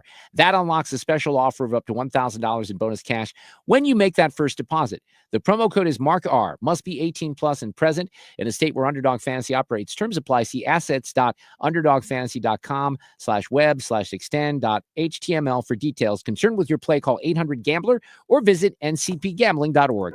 When you go shopping, you may not get the bargain you want, but at least you know and can compare prices. It should be that way with healthcare, but too often it's not. Need an operation on your knee? Want to know what it's going to cost? Good luck. For 3 years, hospitals have been required to provide patients with list prices and have negotiated charges for some 300 services. Only 36%, just over a third, are fully compliant. In Missouri, prices differ greatly depending on a patient's insurance. The cost of a pelvic CT scan, for example, can be 20 times more expensive in one hospital than another. Price transparency allows patients to compare providers, forces hospitals to compete on price, and helps insurers negotiate lower rates. State law should require all healthcare providers to publish prices in a user-friendly form. What we don't know is costing us. The price of healthcare shouldn't be a secret. Check out our 2024 blueprint, Moving Missouri Forward at showmeinstitute.org. The Show Me Minute has been brought to you by Show Me Institute and Show Me Opportunity. When you're approaching retirement, there are a lot of questions to answer. Do you have enough money to fund your income for life? How should you claim Social Security? And what's your plan for health care and long-term care? Hi, I'm Eric Robert, Director of Investments with the ClearPath Wealth Management Group at Stifel and host of On the Money Saturday mornings at 11 on 97.1 FM Talk. Don't leave your retirement to chance. It's crucial to understand and address relevant risks before you retire. Our team can help you get organized, guide you through critical retirement decisions, and create an investment portfolio designed around your needs. To schedule your free retirement plan consultation, go to clearpathinvesting.com. That's clearpathinvesting.com. Or call us at 636-695-2650. That's clearpathinvesting.com or 636-695-2650. Stifel Nicholas and Company Incorporated, member SIPC and NYSE.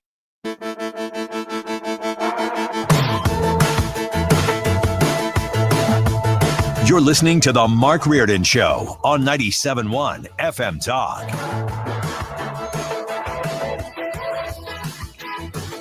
All right, we have in the next hour, and we had to reschedule this from the 3 o'clock hour. I'm looking forward to talking with Liz Collin, who did the fall of Minneapolis, and we aired some of the news conference from Florida State University where they had a shooting, 2 people dead, the shooter in custody. The thing about that, if you're not caught up, is the shooter was a 20-year-old son of a female deputy sheriff down there.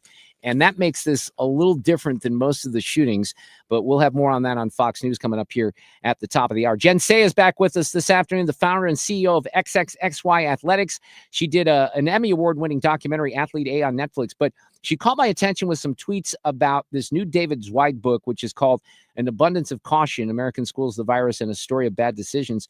Hello, Jen. How are you this afternoon? I'm great. How are you? Thanks for having me. I'm good. And once again, I proudly, and this was kind of coincidentally, last time I did it on purpose, but today I have my XXXY hat on because the hair wasn't looking quite in the shape that would present it in front of the camera, but I like my hat quite a bit. But look, David Zweig writes this book. I'm very interested in it. I don't think I've ever spoken with David, but he also writes for The Atlantic. So that kind of leaves me, wondering about the veracity of all this. But this topic is undercovered, I feel, in this country right now. So I think this book might be important, right? David's been fantastic. He's actually in our documentary, Generation COVID. He was one of the few journalists who actually, I think, covered the issue honestly. In May of 2020, he wrote a piece only Wired magazine would take about closed schools being not only ineffective but harmful to children. So, he's one of the good ones, I would say. He sort of looked into the issue. Yeah, he looked into the issues honestly, as someone who, I don't want to speak for him, but comes from the left like I did.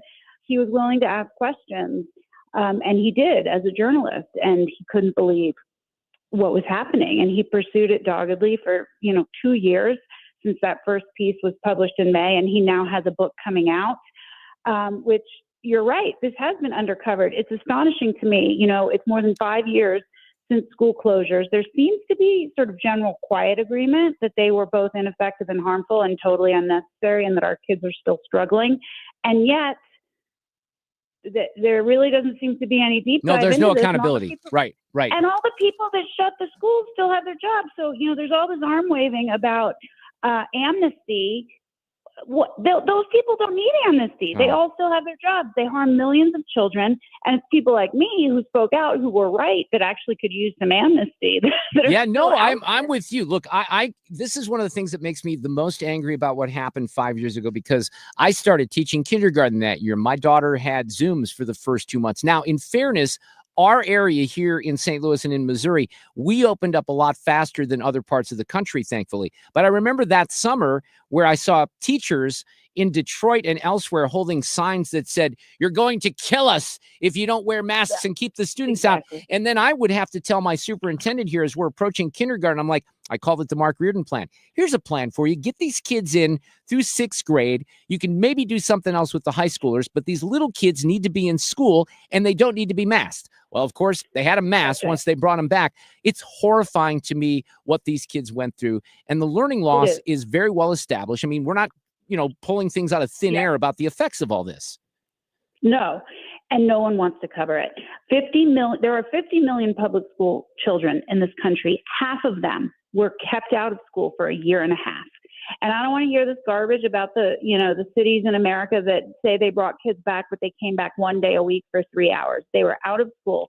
Their schooling was disrupted for 18 months, a full year and a half. That's a full year of learning loss. Yes. Not to mention the emotional, social development. What you hear teachers talk about now is these kids weren't prepared for middle school or high school or any of it. Emotionally, there's fights, there's high absenteeism. This is in addition to the just terrible, terrible test scores.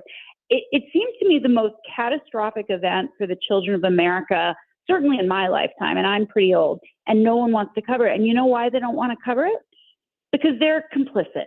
Because the journalists who would cover it are part of the problem. Why are they going to cover it and implicate themselves? And so, someone like David, who is an honest broker and a real journalist who challenged and questioned from the beginning, he wrote this book, and I'm sure it's incredibly well researched and very detailed. And I am not a journalist, but I thought, I'm going to make a film. I want to document this because they're going to do everything they can, the journalists who are complicit, to memory hole it.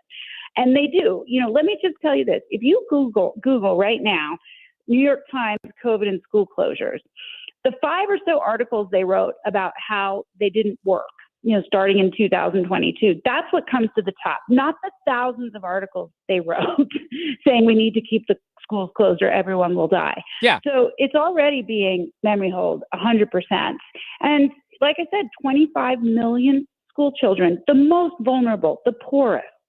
These kids were kept out of school for a year and a half. They were left home alone. Abuse was not identified. They didn't have enough to eat. I mean, it goes on and on. It's outrageous what happened. Yeah. Their lives were ruined. And that is what the case David makes in the book. And certainly in the film, we followed 10 kids for about 2 years to understand what happened to them and their families. And we focused on underprivileged kids in urban areas who, weren't able to play sports, so they couldn't get that college scholarship and didn't go to college. Also, children with disabilities who were denied services that the law requires that they receive. Again, the most vulnerable children are the ones that we covered. And I just am kind of astonished after all this time, 5 years, and everybody knowing it's still not getting coverage. Yeah, it's so disappointing. Now, is the film out there? We can watch it right now in Generation COVID? You cannot watch it. It is done. We're doing some final little finishing touches on it, and I'm trying to get distribution, and I got to be honest, I'm not getting a good response. Yeah, that's probably typical, right? Well, if you want to come here to St. Louis and do a screening, I can get a theater for sure, because I think it's important we do things like that every once in a while. But keep us posted on whether or not you can get it out there, because it's, I have Liz Collin on in the next hour, and she did this film, The Fall of Minneapolis, which is really, really effective, and not enough people have seen that. So there's room for documentaries like this, and we can find an audience for sure. Hey, since we last spoke, I got to ask you, because there's been a lot going on with a fencer that, took a knee and wouldn't compete against a biological male. You also had the situation with Maine and Trump blocking the federal funding. So a lot of interesting activity here in the past month or so on that issue. And then, of course, what happened in England at the Supreme Court yesterday with their ruling, which was pretty big, wasn't it? It was huge. I mean, we are dealing with such intense polarization on this issue. On the one hand, you have the UK, a Supreme Court ruling that you have to actually be a woman to be recognized as a woman under the law, which seems like common sense. But they had a ruling in the Supreme Court that favored biological reality. And on the other side in the U.S., you have a Maine governor insisting on letting boys win girls' trophies. And she seems quite willing to give up all federal funding, which is hundreds of millions of dollars, to allow boys to steal medals and trophies from girls. And then in California, Oregon, and Connecticut, the number one boy or the number one high jumper in each of those states in high school in the girls division is a boy. In New Hampshire, there was a ruling yesterday. You have parents that are told they cannot wear pink wristbands with a black XX on them to sporting events because it's mean. Are you kidding? No. I hadn't heard that one. Against them. It just happened yesterday. These parents, it was last September, they wore these wristbands. The school district booted them. They said they were too disruptive, as if boys and girls sports isn't disruptive. And the judge just sided with the school district. I mean, it's a clear free speech What is happening violation. out there? Oh my! I said this earlier. I feel like I'm in an alternative universe with some of these stories. But you know what? The UK is a few years ahead of us. So, they also had the cash review. They shut down Tavistock, which is the gender clinic, quote unquote, gender clinic for youth. So they're a bit ahead of us. I think we got quite a few years to go, but the blue states are leaning in. That's half the states. They're letting boys steal. This seems to be the hill they want to die on, letting boys take opportunities from girls. Well, do it. Let's see what happens. That's what I say as well. Jennifer Say, thank you so much, and keep us posted on the documentary, okay? Thank you so much for having me. Yep, very appreciated. Great topics. I have to get this wide book. I think I'm going to have to read that one when I'm heading to Greece for sure.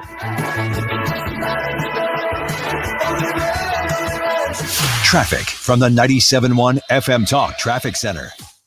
On the roads tonight, the good news is they have reopened eastbound 70 out west.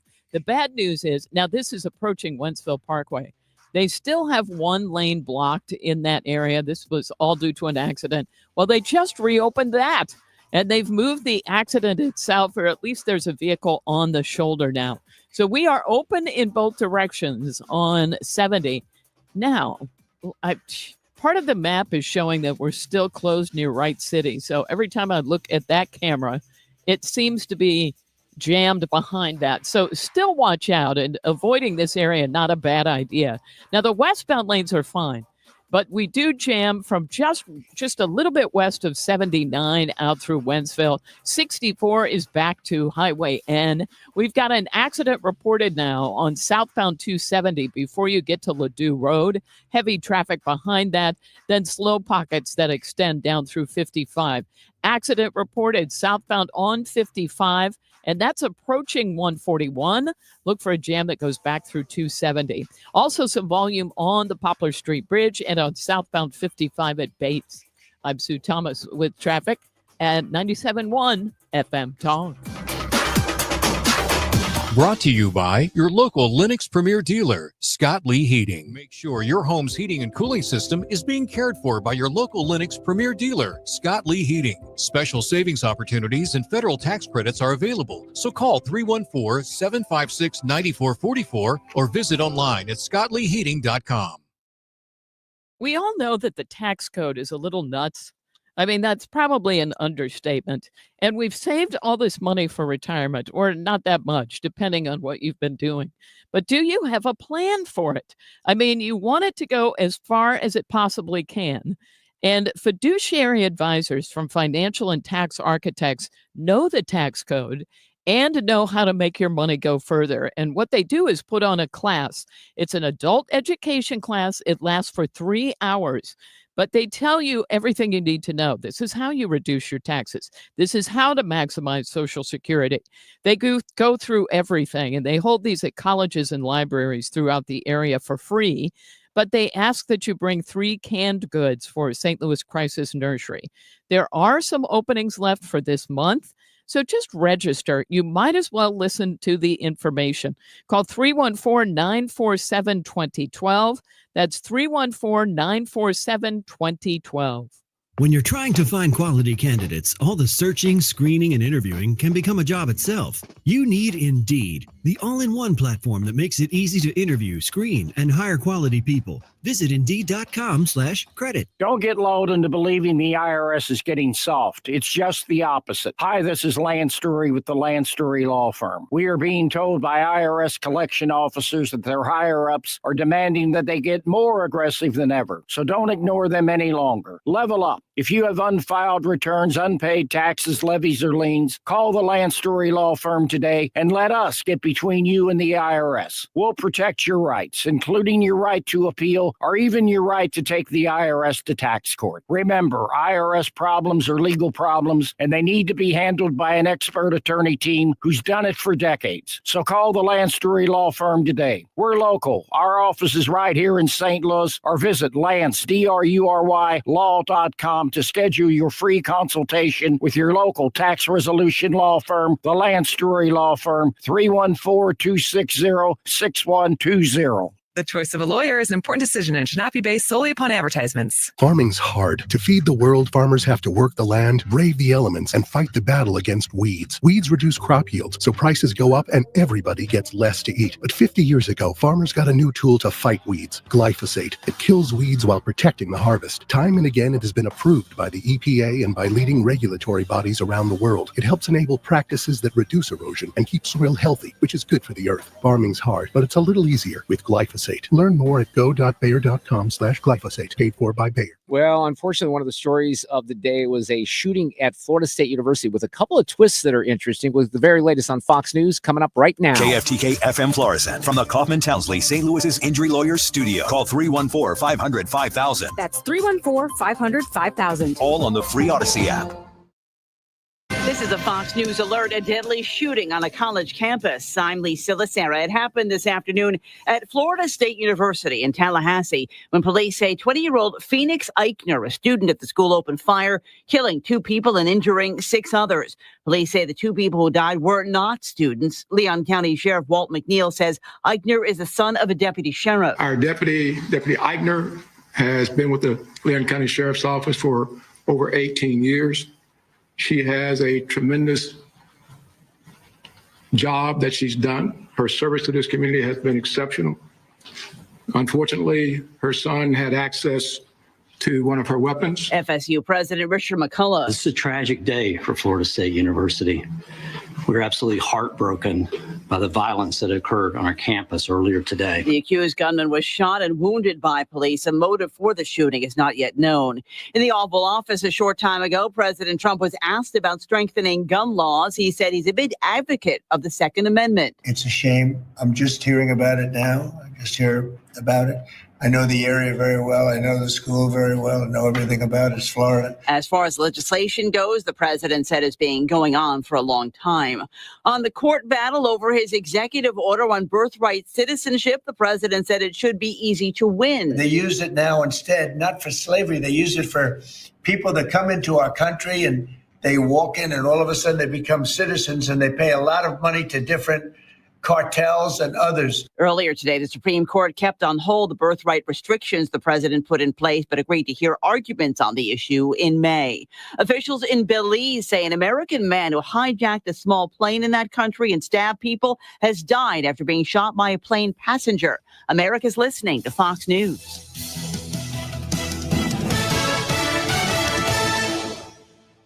I'm still going for it, even with higher stroke risk from atrial fibrillation, an irregular heartbeat not caused by a heart valve problem. Over a 3-year study, Eliquis apixaban tablets reduce stroke risk better than warfarin, and over 97% of Eliquis patients did not experience a stroke. A first stroke occurred in 2.9% of warfarin patients versus 2.3% of Eliquis patients. Don't stop taking prescription Eliquis without asking your doctor. It may increase your stroke risk. Eliquis can cause serious and in rare cases fatal bleeding. Don't take Eliquis if you have an artificial heart valve, abnormal bleeding, or antiphospholipid syndrome. While taking, you may bruise more easily or take longer for bleeding to stop. A spinal injection while on Eliquis increases risk of blood clots, which may cause paralysis, the inability to move. Get medical help right away for unexpected bleeding, unusual bruising, or tingling, numbness, or muscle weakness. Medications such as aspirin products, NSAIDs, SSRIs, SNRIs, and blood thinners may increase bleeding risk. Tell your doctor about all planned medical or dental procedures. Learn more at Eliquis.com or call 1-855-ELIQUIS. Air Comfort Service, heating, cooling, and insulation. Weather. Our weather is quiet right now, but a very active stretch coming up right through Easter Sunday. This evening, temperatures in the 70s. It's windy. It's mild all night long. Partly cloudy skies, the low 66. Friday, partly sunny, windy, and warm. Be a couple of showers, couple of thunderstorms around the focus late in the day. So anticipating a lot of dry time, 83. Friday night, rain and thunderstorms around. Some could be strong to severe. This is 97.1 FM Talk. Chief Meteorologist Dave Murray. It's time to get outside and enjoy the great outdoors. Mark Cox here from my friends at Chesterfield Fence and Deck, where they've got a great deal for you right now. Mention Mark when you call them, and you're going to get 20% off your next outdoor project, and the options are just about limitless. They will help you design your project if you already know what you want in your backyard, or they'll bring a digital photo gallery and let you see maybe what your neighbors have been doing. And then you can go in and you can pick the project that works best for you. Maybe it's a new sunroom. Maybe it is a pergola, a patio, the retaining walls. The list is long. You're going to love working with my friends at Chesterfield Fence and Deck. They are A+ rated with the Better Business Bureau. They have financing options available with up to 60 months at zero interest. And right now, remember, you get that 20% off when you reach out and tell them Mark Cox sent you. All you have to do is go online today to chesterfieldfence.com. I'm going to send you to Chesterfield for a different reason here this afternoon, and that is Game Day Men's Health. I went to see Matt and his team at that location. Now, they have two others, one in Glen Carbon, Illinois, one in O'Fallon, Missouri. I'm partial to Matt's team in Chesterfield because Kevin Wheeler and I went out there to check out the location. Guys, if you have low energy, fatigue, decreased libido, brain fog, poor sleep, mood swings, if you're losing muscle mass, you're getting a little older, you want to make sure that doesn't happen. If you're interested in vitamin therapy or peptide therapy, that's unique. They have it at Game Day Men's Health, and it's a very comfortable private environment. It's a man cave environment. You go in, they got sports on the TVs, and they have an awesome staff who will take great care of you. And if you go in right now and make an appointment, it's a free testosterone and PSA test, and they will guide you through some solutions if you're looking at some possibilities. And you will have an all-inclusive price that includes all the medicines and supplies, all the follow-up visits, all consultations. You're going to feel a difference at Game Day Men's Health. I know Matt's very proud of the difference. You can experience yourself. Again, you go in for the first time and get that free testosterone and PSA test, and they'll guide you in the right direction with a customized treatment plan. There's no one size fits all. Game Day Men's Health, 3 locations: O'Fallon, Missouri, Glen Carbon, Illinois, and that great location right there at Highway 40 and Clarkson Road in Chesterfield. Get back to the top of your game with Game Day Men's Health at GameDayMen'sHealth.com. A lot of people, when they come in, they'll say, "This is my last hope." The next step is getting them in the right arch supports. Our goal is to have that long-term change for them, to see someone that is in pain. I change things for them. See how we can help you with a free fitting at the Good Feet store. Hey, it's Mark Cox. Now is a great time to be a home seller in the St. Louis market. Home values are up an average of 2.2% year over year, which means you can take advantage of high prices in a low inventory market. But you should act fast. Start by talking to St. Louis real estate expert Gloria Liu, Your Home Sold Guaranteed Realty. While the average realtor sells 4 to 5 homes a year, Gloria has sold nearly 400 homes in the last 2. Plus, Gloria sells faster and for more money. Gloria is so confident she'll guarantee to sell your home at a price acceptable to you, or Gloria will buy it. It may seem like a good idea to use that discount realtor or that friend who sells a few homes a year. It could literally cost you thousands of dollars. Worse, your home may not even sell. My advice, call Gloria Liu today at 314-325-6888 or visit GloriaHasTheBuyers.com. That's GloriaHasTheBuyers.com. Gloria and seller must agree on price and possession date. Call Point Pest Control, mention Annie, and get 10% off your pest problem. Once summertime hits, ant populations begin to reach peak numbers, maybe even into the millions. Call Point Pest Control before they invade your home. Call Point Pest Control, 636-798-0023. This hour of the Mark Reardon Show is sponsored by Gamma Tree Experts. Your trees deserve the best care. Call Gamma Tree Experts. Lighting it up. Mark Reardon on 97.1 FM Talk. Is it going to kind of be weird, Sue, to be here in the studio on a Friday afternoon tomorrow? Yes, I think it actually. will. We've had Fish Fry Fridays for 5 weeks, and this is the first time we're back in the studio. Jane will be here, Florida State Senator Jeff Smith, Brad Young on the panel tomorrow. Paul Hall will visit on entertainment. I was telling you earlier, I love the Your Friends and Neighbors show on Apple TV Plus. I've watched both of the initial episodes, and it might be my favorite show this year so far. And John Hamm, St. Louis guy, is really, really good. That guy, his career is really amazing when you think about it. Especially because he didn't take off when he was like 19 years old, right? Yep. He was in his 30s when all that happened. We can say we knew him when, right? Some people in Columbia can certainly say that. He used to hang out at the Blue Note in Columbia. Oh, is that right? When he was a student. Yeah. That's And a cool. lot of fun there. All right. Cusimano tomorrow as well. And then John O'Leary's on tomorrow with the latest on his movie that's coming out of his life called Soul of Fire. John, unfortunately, was playing with fire when he was a child, set himself on fire, burned 90% of his body, almost died. Jack Buck, legendary Cardinals announcer, helped bring him back to life. Almost literally that happened. The story is amazing, and John will share that. We also have Tim Summer on some music stuff tomorrow afternoon. This was something that Scott Jennings said on CNN. We're talking about Abrego Garcia and some of the nonsense that the Democrats are pulling there. We keep calling this guy Maryland man in the press. Nobody seems to worry about the Maryland mother, Rachel Marin, who was murdered by someone that the previous administration let out of jail. So this is a visceral political issue. That's incredibly dishonest. It's not dishonest because the point that we're making, look, what is it in someone's being? If you're a United States Senator like Chris Van Houen or anyone, if you're sitting on the CNN panel and you sit to yourself, you know what? We got one case here. Now they're separate. We got one case here where there's a woman who has 5 children who is brutally murdered by an illegal. Not the same guy as Abrego Garcia, but let's allow this to happen to somebody else by keeping a gang member and a wife beater in our country who's not supposed to be here in the first place. So you're a United States Senator and you're a Democrat, so you have a big heart, right? Your heart is so big, except it's not big for residents of your own damn state and of this country. Only for the gangbanger. David Strom from hotair.com has written about this exceptionally well. My guess is he has some of the same anger that I do about this. I'm just, every time I think I've seen enough nonsense from the Democrats, this is more nonsense. And I guess I applaud it because, it's going to help Republicans politically.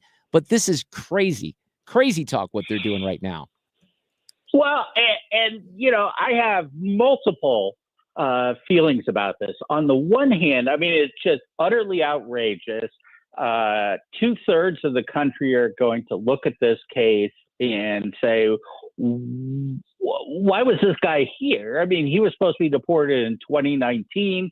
He's clearly a bad guy. He was involved in human trafficking, at least they believe so. Homeland Security, not just, some informant in Maryland, but Homeland Security determined that he was a member of MS-13. He beat his wife. And, Democrats are flying down to El Salvador for him. But on the other hand, I know people. I've got people in my family who are just absolutely obsessed with this. They believe that this is incipient fascism, and they've just bought the propaganda line, hook, line, and sinker. And it's just like we're living in 2 alternate universes. It's bizarre. But David, and I think you know this better than anyone. Here's why. And I had a conversation with a friend a couple of days ago. The same thing. He starts, he was making a little bit of a joke about deportation, but I lit him up a little bit just because I felt like I could. I said, look, the reason you're saying that is because you're reading NPR and you're listening to NPR and you're reading the St. Louis Post-Dispatch and all this crap where they say Maryland father. Then when the facts actually come out about this guy, you don't really see the coverage on page 1A, do you? Oh my gosh, no. And I mean, there's still people out there. The modified limited hangout on this is, well, they didn't prove any of this in a court of law. It's all allegations, which is just kind of bizarre. I mean, if they take this to court and try to put him in jail, it's going to be 5, 6, 7 years when you get done with all the appeals and everything else, when the simple solution is just Send him out of the country. He's not here legally. He's a danger to the community. He's a danger to his family. He's doing human trafficking. And yet, and I think this is actually the point of all this from the people who are pushing it. They want to have a process that mirrors a criminal trial for the 20 to 30 million illegal immigrants. Now, imagine that. Put it through your head. It would take hundreds of years to do that. So they're looking for a backdoor amnesty by creating a new standard. Absolutely. Now, one of the things, I love this from your piece at hotair.com, and I don't know if it was a trap or not, but you said this. Did Trump set a trap, luring Democrats in? Did he dangle bait he knew they would take? And this is my favorite line. The only more attractive victim to defend than an illegal immigrant gangbanger is a trans woman who wants to ogle young girls in a locker room. You got that right, David. Because that's, so they take up the case. These are their heroes. Gangbangers, wife beaters, trans women with penises, and Mike Brown and George Floyd and folks like that. Those are the Democrats' heroes. I mean, how do you wake up in the morning and you think you have your big heart and you're not a Nazi like the rest of us, and that's where your brain takes you? Yeah, well, this goes to their notion of, sort of intersectional oppression.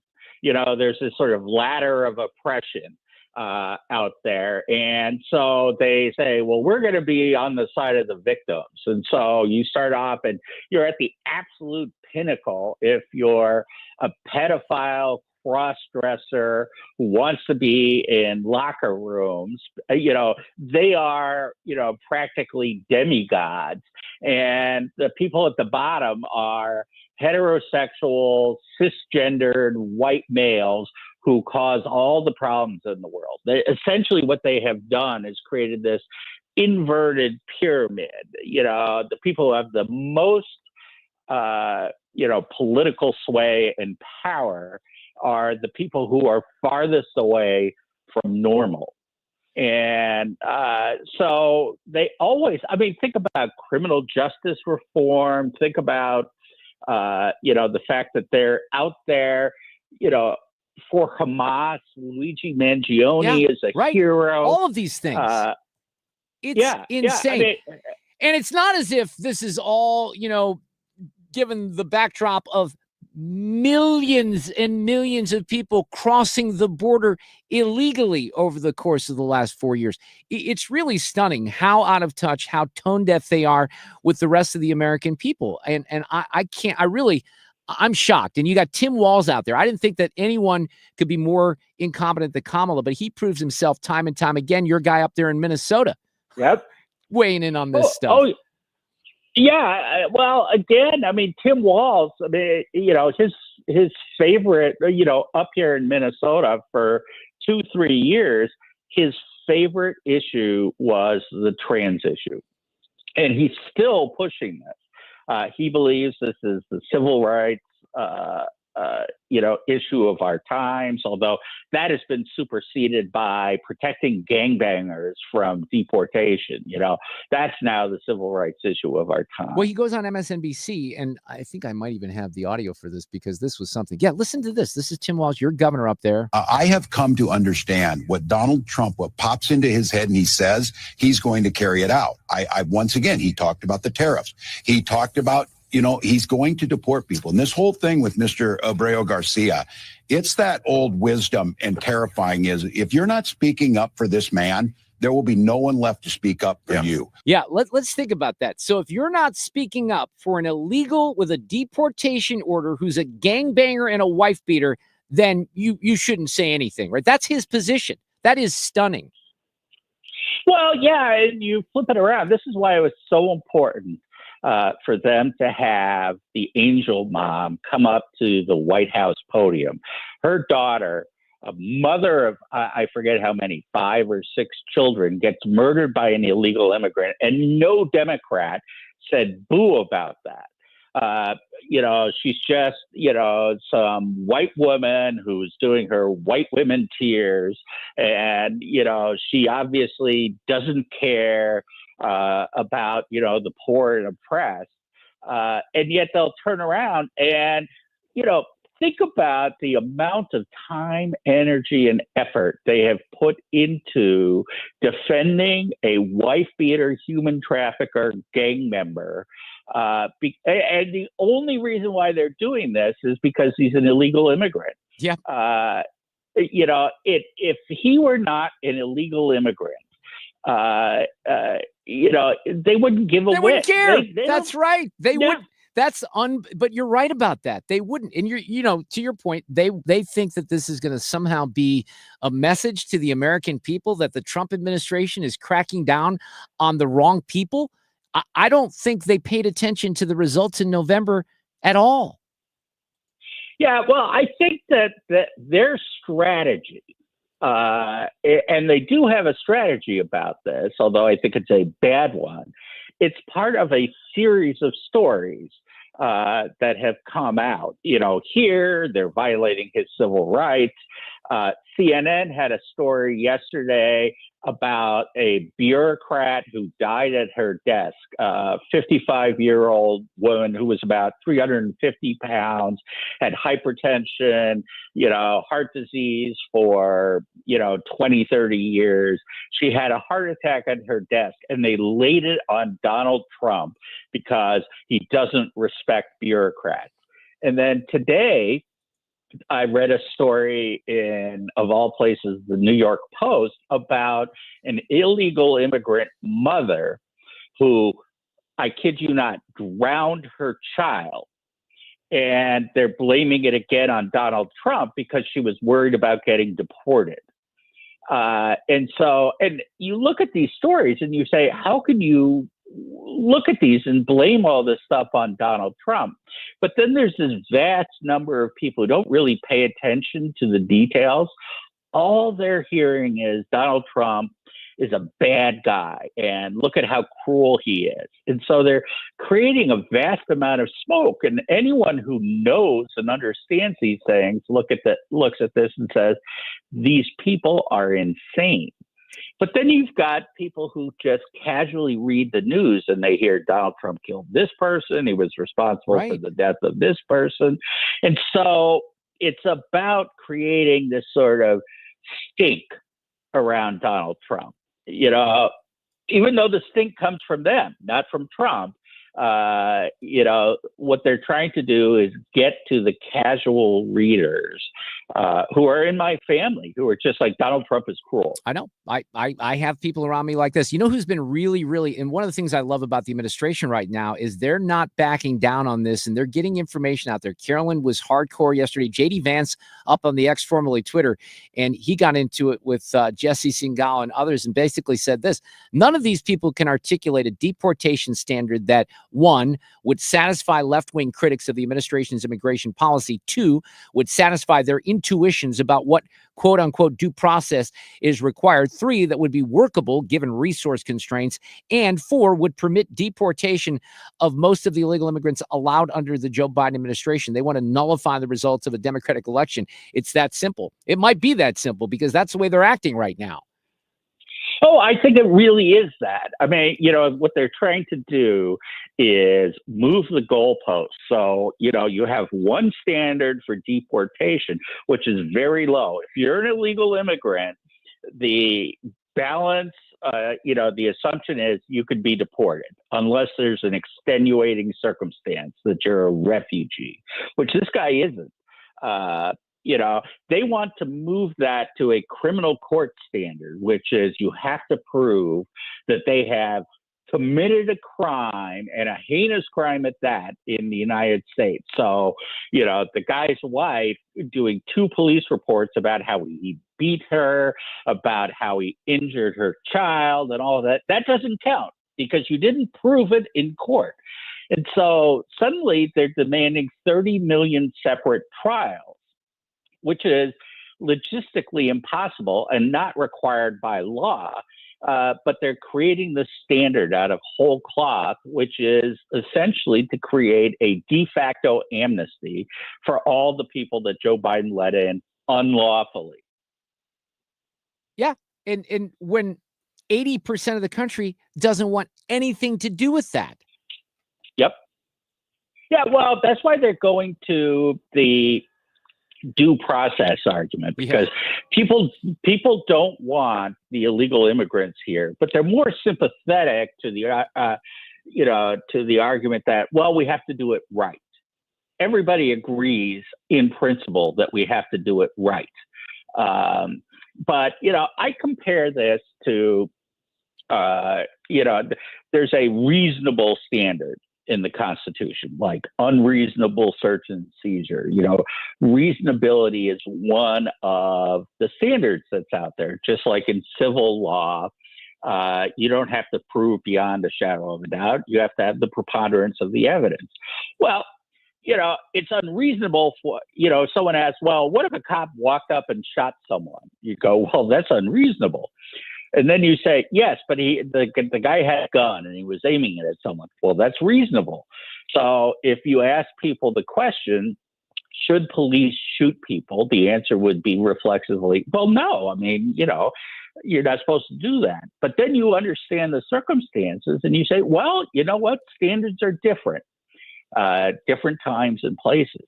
The same thing here. If you're going to take away a citizen's liberty, you have to prove in court that you have a legal right to do that. For deporting an illegal immigrant, there's a different standard because they had no right to be here in the first place. Absolutely. And that's summing it up extremely well. I'm going to let you go because I want to read some of the Bill Malusian's been doing a great job of putting some of these documents up there from, the deportation orders and the domestic violence allegations. So I want to go over some of those. But David, thank you so much. By the way, it seems to be Minneapolis Day on the Mark Reardon Show because Liz Collin is coming up next with an update on some George Floyd stuff. Wonderful. Yeah, she's great. Thank you. You are too, but we appreciate it. Thank you, David. Happy birthday, by the way. Oh, thank you. And thank you for the message. You did. You left me a message on Tuesday. We got it. I appreciate it. I do, even though I'm not acknowledging these birthdays anymore. We'll see you. Have a good one. All right, take care. Yeah, so Bill Malusian tweeted this. I think this was yesterday. Fox News has obtained the written domestic violence allegations from Kilmar Abrego Garcia's wife in 2021, in which she alleges he's a repeat wife beater and writes, at this point, I'm afraid to be close to him. I have multiple photos, videos of how violent he can be and all the bruises he has left me. Now, she says in her own handwriting, this is handwritten, she alleges that Abrego Garcia punched and scratched her on the eye, leaving her bleeding after throwing her laptop on the floor. She says on another day, got angry, started yelling, ripped her shirt off, shorts off, then grabbed her arm. Some of this was in front of the 1-year-old. So is this all cause for deporting someone? Well, when they're not here legally to begin with, when they're not a United States citizen. It's kind of weird the way it works out that way, but yes, we have the legal right to send him back to El Salvador and say he's not coming back. And while the Supreme Court ruled unanimously that, the Trump administration has to make any kind of accommodations for his return, they say down there they're not going to send him back, the El Salvador president. So I think we have a bit of a El Salvadoran standoff, if you will.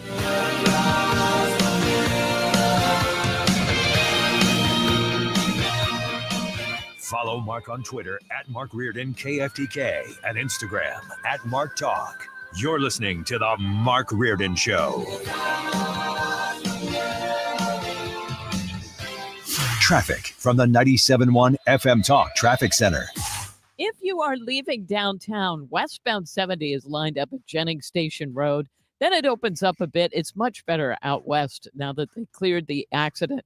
But it's a slow go here and there from Bryan Road out through Wentzville Parkway. Now, westbound 40, it's the usual Kings Highway out past McCausland. Eastbound slowing at 270. Westbound slowing Highway N and then moderate volume out through the 70 split.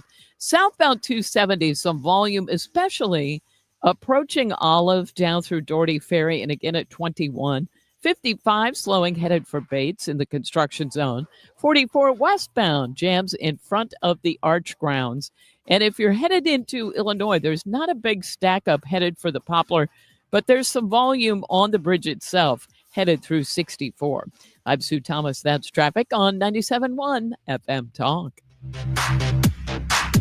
This report is sponsored by McKelvey Homes. Hi, I'm Jim Brennan at McKelvey Homes. Have you always wished for a brand new home in an established neighborhood? Select one of our move-in ready custom homes throughout St. Louis, or we will build on your lot. Visit McKelveyHomes.com and move up to McKelvey. Well, if you haven't had your eyes checked recently, I want you to make an appointment with the doctors at Ophthalmology Associates. See, if 250 plus doctors in the St. Louis area go to Ophthalmology Associates, you might want to consider them as well. And I've mentioned this before. I take great care, and I'm very particularly focused on my eyes, I guess you can say, only because I had an eye disease many years ago. I have a buckle around my right eye that prevented the retina from being displaced, and it was just something I went through when I was younger. It was funny because a lot of the things that I was experiencing back then, I was in a clinic, this was in Columbia, Missouri, where far older people were in there experiencing some eye issues. You might be in that situation right now because as you get older, there's things that can crop up. Look, it could be allergy related right now. You could have dry eye. Eye exams are very important to catch any other eye issues. I found that out kind of the hard way. So they can absolutely help you out here in St. Louis. Ophthalmology Associates, they have a great location off of Manchester and 270. The phone number is 314-966-5000. The website, youridoc.com. That's youridoc.com. I've said this before too, that I've had such a great experience at Ophthalmology Associates because they have a great support staff. You have doctors Greg Birdie, Ranja Malhotra, Robert Brusati, Andrew Royer, but the staff, the people that you don't know the names of, they're maybe even better than the doctor. Shh, don't tell them I said that. Youridoc.com. Ready for instant curb appeal that comes with a 25-year transferable warranty? Call Rhino Shield today. We do brick, block, stucco, asbestos, aluminum, steel, cedar, and more. Over the past 20 years, we've done thousands of homes, businesses, churches, schools, condos, parking garages, large metal buildings, and strip malls, from Champaign to the Lake of the Ozarks. We do flat and sloped metal roofs to extend their lives too. Proud to be veteran-owned and manufactured in the good old USA, so we're tariff-free. We're exceeding expectations every day. Evaluations are free. A+ rated with the BBB and a lot of 5-star Google reviews. Call 877-25-RHINO, 877-25-RHINO, or 877-25rhino.com. See what we did there? Genius. Tell them, ladies. Don't hate, don't Rhino, go Rhino Shield. Never paint your house again. Rhino Shield. Herman's Hermits, starring Peter Noon. Something tells me I'm into something good. And the Lovin' Spoonful. Do you believe in magic? Saturday, October 25th at the Family Arena with the Hollies' greatest hits, starring Terry Sylvester. Get tickets now at the Carroll House Furniture box office, located at the Family Arena or Ticketmaster. Herman's Hermits, starring Peter Noon and the Lovin' Spoonful. It's the greatest pop rock of the 60s and 70s. The Happy Together Tour 2025 with the Turtles, Jay and the Americans, Little Anthony, Gary Puckett and the Union Gap, the Vogues, and the Cowsills.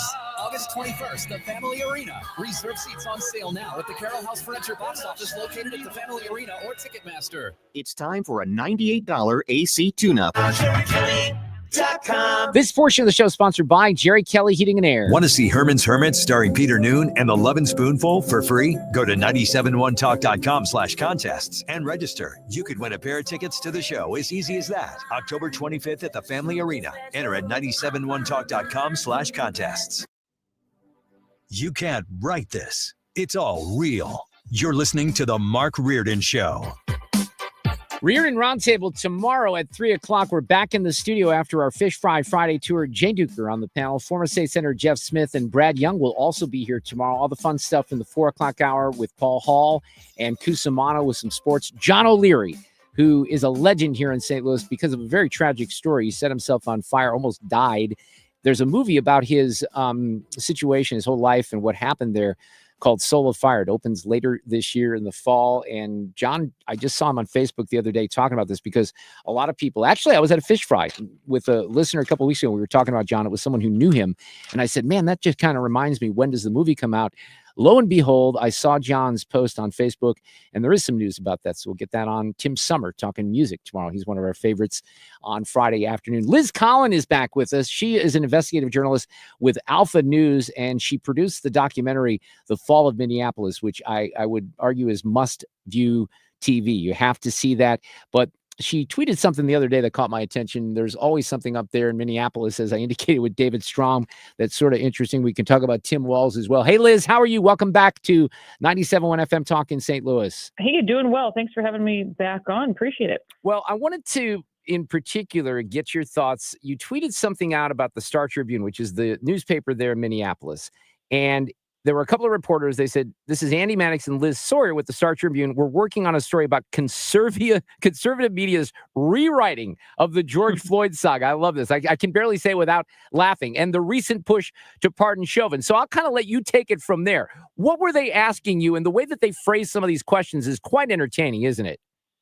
Oh, it certainly is. No, it's amazing how they are so desperate to continue to try to control this narrative that they spun up, nearly 5 years ago now. We've kind of had a bit of a back and forth on X for a while, but kind of came to a bit of a head last week. We had a lawsuit that was filed against us and Alpha News specifically for the fall of Minneapolis, a defamation lawsuit. Basically saying that we defamed someone who did not tell the truth in Derek Chauvin's trial. Well, not only does the judge throw the lawsuit out, but sides with us in saying that, yeah, I can see where she didn't, tell the truth in so many words.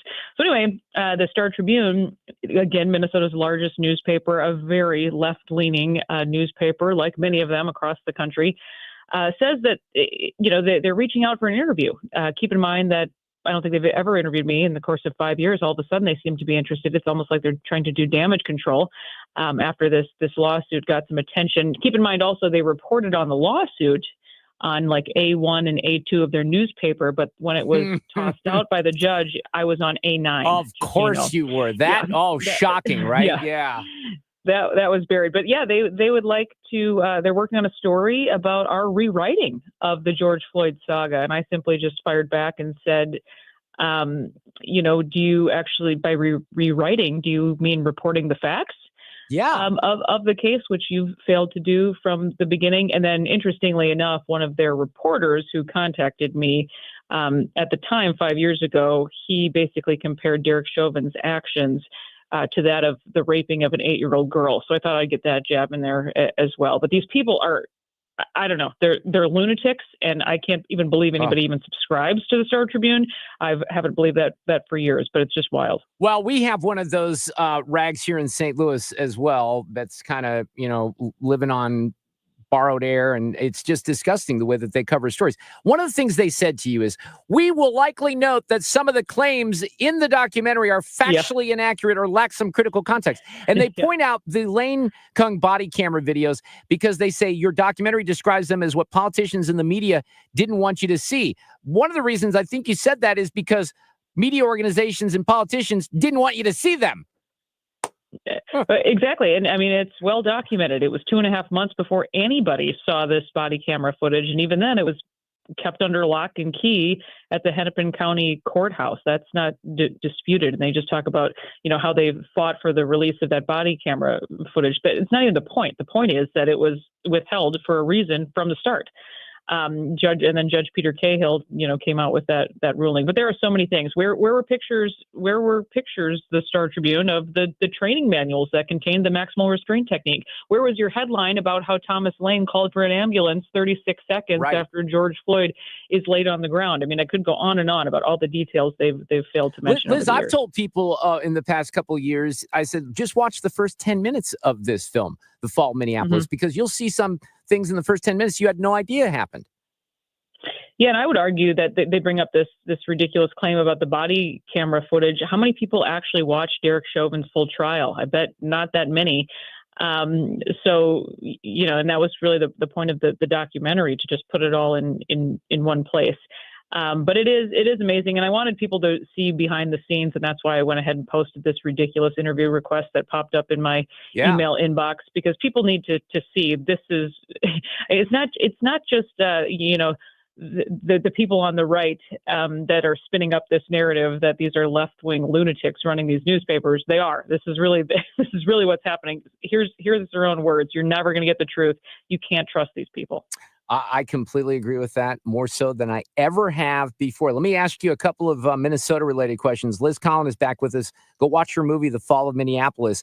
But your governor, the guy that ran for vice president, he's serious with all this stuff he's doing right now. I mean, a lot of us thought he'd maybe go away in Kamala, but here they are out there, and they still don't realize what happened last fall, do they?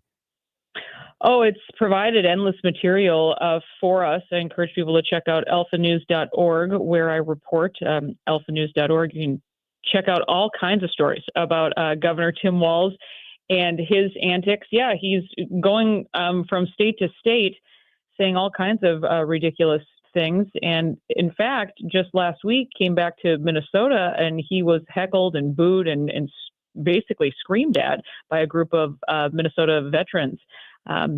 Calling him a traitor, how dare he claim that he is a, higher rank than he ever achieved.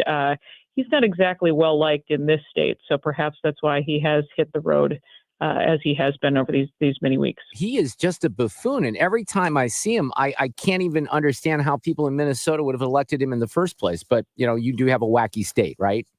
Yeah, I'm kind of right there with you. I feel like there's more people like us than we realize, but how did this happen? I still have a lot of questions. Yes. And then what would you, I should have asked this before I brought up Tim Walz, but just the consistency of the media interpretations of this story from what happened with George Floyd to Abrego Garcia right now, to the situation with the kid who stabbed the white kid in the heart in Frisco, Texas. I mean, the media manipulation of these stories is, even for someone like me who's been tracking it for a long time, pretty shocking. It is, but I will say that every day I'm just so encouraged. They just seem to be sort of, people are tuning out. I mean, our little website, alphanews.org, outperforms the Star Tribune, I think, every day. And we're just a team of, a few of us over here at Alpha News. People are really kind of sick of this and can see the brainwashing in real time. And I think it's, more important than ever for outlets like ours to continue to point it out. But just how damaging and how dangerous, all of this can be. And, that's something I think we try to raise awareness about as well. Your governor goes on and says about Kilmar Garcia, if you're not speaking up for this man, there will be no one left to speak up for you. Yes, I said to my Democrat friends, if you don't stand up for an illegal alien with a deportation order who's also a gangbanger and a wife beater, you got nothing. That's what they're basing their Democrat principles on right now, Liz. Yeah, and a soundbite that you won't hear on the nightly news. Nobody's called out Governor Walz for that, I think, besides Alpha News and a couple other, conservative media outlets. So isn't that interesting? Imagine, if the shoe was on the other foot or something along those lines. But yeah, I don't know. It just seems like grasping at straws at this moment. We also have an Attorney General, Keith Ellison, who's just spending his days suing the Trump administration. It's all of this, fighting back, and I mean, fighting back against what? I mean, that's the yeah. we've had a few. Right. Yeah, what's this resistance about is what I'm trying to figure out, right? Well, keep on them up there, Liz. I appreciate it. alphanews.com or org, just to get that straight. alphanews.org. Okay, There you go. Hey, we'll talk again. Thank you so much. Thank you.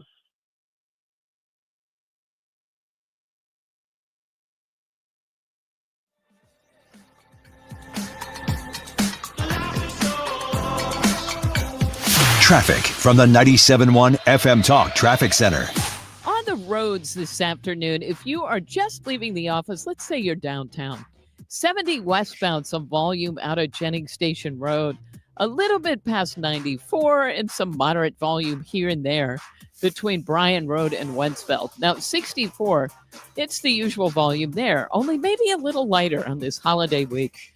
And that would be approaching Hampton out through McCausland. Eastbound is slowing 170 through Big Bend. But then westbound picks up again, Highway N out through the 70 split. Southbound 270, moderate volume in pockets from Olive down through Doherty Ferry. And again at 44. Southbound 55, not bad through the construction zone. 44 westbound slowing in front of the Arch.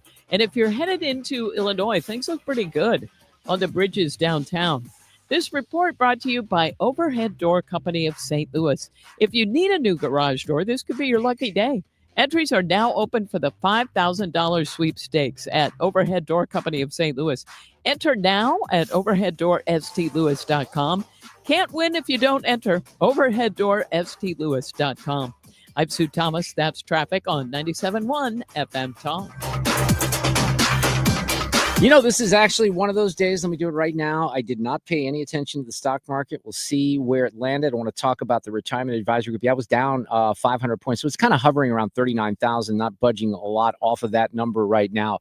This is a number that you have to remember. 314-993-9494. That's the number that I'd like you to call even now. Well, I think they're closed up this afternoon. You got to wait till tomorrow morning at the retirement advisory group. Make an appointment, go on in, and at least have a conversation with Thomas Helbig and the team to see if you can maybe do something that protects your money even better than it is right now. If you have a lot that is tied up in stocks, maybe as you get older, you don't want to have that strategy. They're going to offer you a strategy of safely linking to the market, and that's how all of their clients have not lost a penny of their principal. They can guide you through that, and just by going into the office one-on-one, we have seminars that we do 5 times a year. There's another one coming up at the end of May, but you can go in right into the office and get a copy of their latest edition book, Your Key to Worry-Free Retirement. See if you have a connection, a vibe with the team. See if you like what they're all about. Maybe you don't, but you're not going to know unless you go in and make an appointment. You can do it online at retirementkey.com for the official financial planners of my show and Marks and Annie's, Thomas Helbig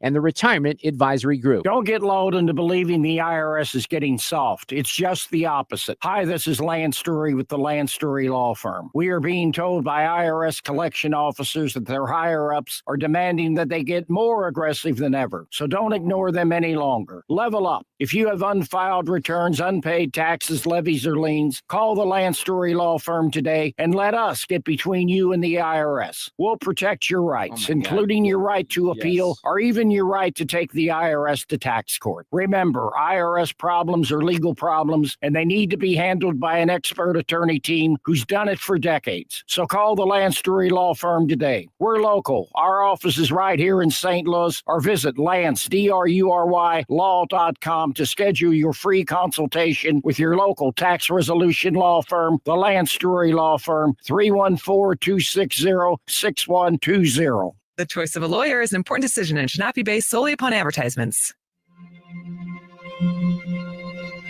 We're here early before they wake up. We stay late. We stay informed. We invest in the latest technology. We take the time to train the next generation of doctors and nurses. We work together to make sure we heal their bodies and their minds. We do this not because it's our job, but because this is about our veterans' lives. This is our mission. More than 300,000 of us working as one, together with families and loved ones. No matter where they live in this country, we'll be there. We all come together and stand together to serve our veterans. We stand strong, united. Stand with us in caring for our veterans. The Mark Cox Morning Show. Friday, there's now talk of a tax increase in that reconciliation bill. We'll talk to Congressman Eric Burleson in the Capitol Beat at 7:35. The Mark Cox Morning Show, weekdays from 5 to 9, right here on 97.1 FM Talk. Saying what you're thinking. Mark Reardon. All right, we have audio cut of the day coming up here, and it is seemingly going to be related to a terrible shooting at Florida State University. There were 2 deaths, 6 people who were injured, and the shooter is in custody. And the weird thing about it is the shooter is the son of a deputy sheriff down in that area. So that's a twist that you don't often see in these cases. I think, Sue, you can probably say that it could have been a lot worse. Oh, yeah. In this situation. So I haven't given you, and I know you've been waiting, and I know you've been demanding information on the road project that's in my neck of the woods out on Hillsborough Road. But it's actually been somewhat interesting because, and let me just take you back here.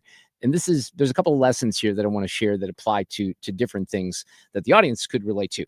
So there's a road where I live that is near 141 and 44. There's 2 horse farms back there. Kraus Farms is one of them. And There's a road, Merrimack Station, that takes you to Hillsborough Road, and then we call it Twisty Turny. It goes through this area. It's not very safe, and it floods in that area a lot. Then it goes back to where my neighborhood is, where Paradise Valley Golf Course is, right, and other neighborhoods. And then if you keep going out in that other direction, you get to 30. You get to Gravois, right? So 6 weeks ago, at the beginning of March, we knew this was coming, all right? There's been a project, ARPA money is involved here from the feds, and we're going to do something to improve that road. It was supposed to take place last year, Sue. It didn't. And I got a little curious. So I started poking around with Valley Park because I was curious about the money and where the money was going and if it was going to be spent. Well, there were bureaucratic things that got in the way, so they had to delay it. And then they make the announcement, the road's closing down, and it's going to be closed for 180 days or 200. I don't know. It's a long time, right? Yeah, you remember that I was bitching about it, right? Yep. So they close the road. 2 weeks, everyone's going around the other way. They take some trees down along the road, and then Ameren comes in and they move utility poles, all right? And that's it. It's all that's been done. Nothing else has happened. Nothing else has happened. Did I mention that nothing else has happened? I believe you have. So they have the road closed still, even though there was no reason to have the road closed. So one bozo on the radio raised hell about it. And I also wrote an email to Valley Park, the mayor, and someone else there and said, look, you guys what in the hell are you doing? There is literally no reason to not have people on this road. There's no safety issue. In fact, I can make a strong case that it's safer now that the trees are down, right? So what are you doing? Well, lo and behold, and I haven't mentioned this to you. You know what's been happening the last 2 weeks? No signs, no barricades. Oh, nothing. They took it down? Everyone's been going through this just like it was 6 weeks ago, even though they insisted and they told us all that St. Louis County cops would patrol the area and begin ticketing people, which, by the way, I'm hoping that happens to me. I really am. Well, it's utter nonsense. If there's no barricade, that's a good question. Somebody said in one of the other neighborhoods that a cop pulled them over the other night and didn't ticket him, but said, yeah, we're going to start. Well, that's fine when you actually close the road down, but there's no reason. But here's something even more interesting. And I'll give them credit at Valley Park, because when I was raising hell about this, I decided to ask for the financials and the documents and everything that's involved in this project. Gosh. So they sent it to me today because I said, look, do not make me do a Freedom of Information request like the city of St. Louis and Tishara did. If it comes down to it, I'll do that. That's fine, but I don't think I need to. So Nathan at Valley Park sent me all the information. Interesting. And I only begun to review the documents. It's actually interesting, and it gets in the weeds and stuff. But here's the one thing that I have noticed, and it just completely jumps out at me. I'm trying to get the language here because I had it pulled up earlier. Because there are federal contracts, there's federal government, federal money involved, tax money, our money. There's all these, and I'll highlight this, and we'll probably do this Monday because I can't find it right now very quickly, but you would not believe the amount of DEI nonsense that is in this bid for proposal. Because if you take on this bid, because the federal government is doling out this money, you have to check the boxes for the minorities. You have to check the boxes for women. You have to present all this information. If you don't have the right color people working on fixing a stop sign or something like that, we ain't going to give you the money. It's unreal. Now, I have hope that some of this crap is going to go away, but I think I can make a case for why this stuff is kind of hung up and doesn't get done as quickly as possible. It sounds like you think that has anything to do with the bureaucracy? No, when you have to make sure that everyone has the right color people, not the best people that are going to do the job for the taxpayers. We don't care about the best people. We only care about the people that have the right color, and if they don't have a penis. Too many white guys out there, that's not going to get the job done. We need black people and women and other minorities. Otherwise, we can't do a good project. There's no way we can satisfy the needs of the taxpayer. Oh, my gosh. It's so embarrassing. Now, I'm not blaming, don't get me wrong, I'm not blaming Valley Park on that aspect, because they have to do that per federal requirements, right? So, but you can't tell me that doesn't take time. You know, that does make you wonder if that will go away, and if something is already in process, does that get interrupted, or do those rules still apply? Well, I mean, that's a nationwide issue. In this particular case, the bid has been awarded, right? All the bids have been awarded. In fact, I have everything here. I've got all the money. It's pretty interesting because they go through part by part, you know, clearing and grubbing, tree and stump removal of improvements. Some of this is already at rock excavation. And then you get into, you know, concrete shoulder and a concrete approach and all this stuff. They have the dollar figure, how much it costs. In, you know, there's other things in here I don't understand, but there's different people that are highlighted the engineers, 6 different contractors, 7 different contractors, and all the money that is being spent with the contractors. So I'm going to go over these documents. They probably won't mean a lot to me. And also, one of the things that I'll find interesting about this particular project, and I don't see the total here, how many millions? Ooh, boy, that sure looks like. Nah, I don't want to misstate it. I was going to say, yeah. Plus, you're one of the few people who will actually do this and ask for these documents. I almost guarantee you nobody has before. Well, probably people don't not. realize that they can. Yeah, well, that's true. Well, this is, I've never showed up at the Valley Park City Hall planning and zoning or something like that. I think we made reference to this yesterday. Sadly, back in a younger era when I was a reporter, I used to have to cover these things like city council meetings, planning and zoning commissions. I had to do it. I like shoot myself in the head with the most boring things. But here's the dirty little secret. A lot of stuff gets done. Important stuff gets done that people need to be aware of and need to track.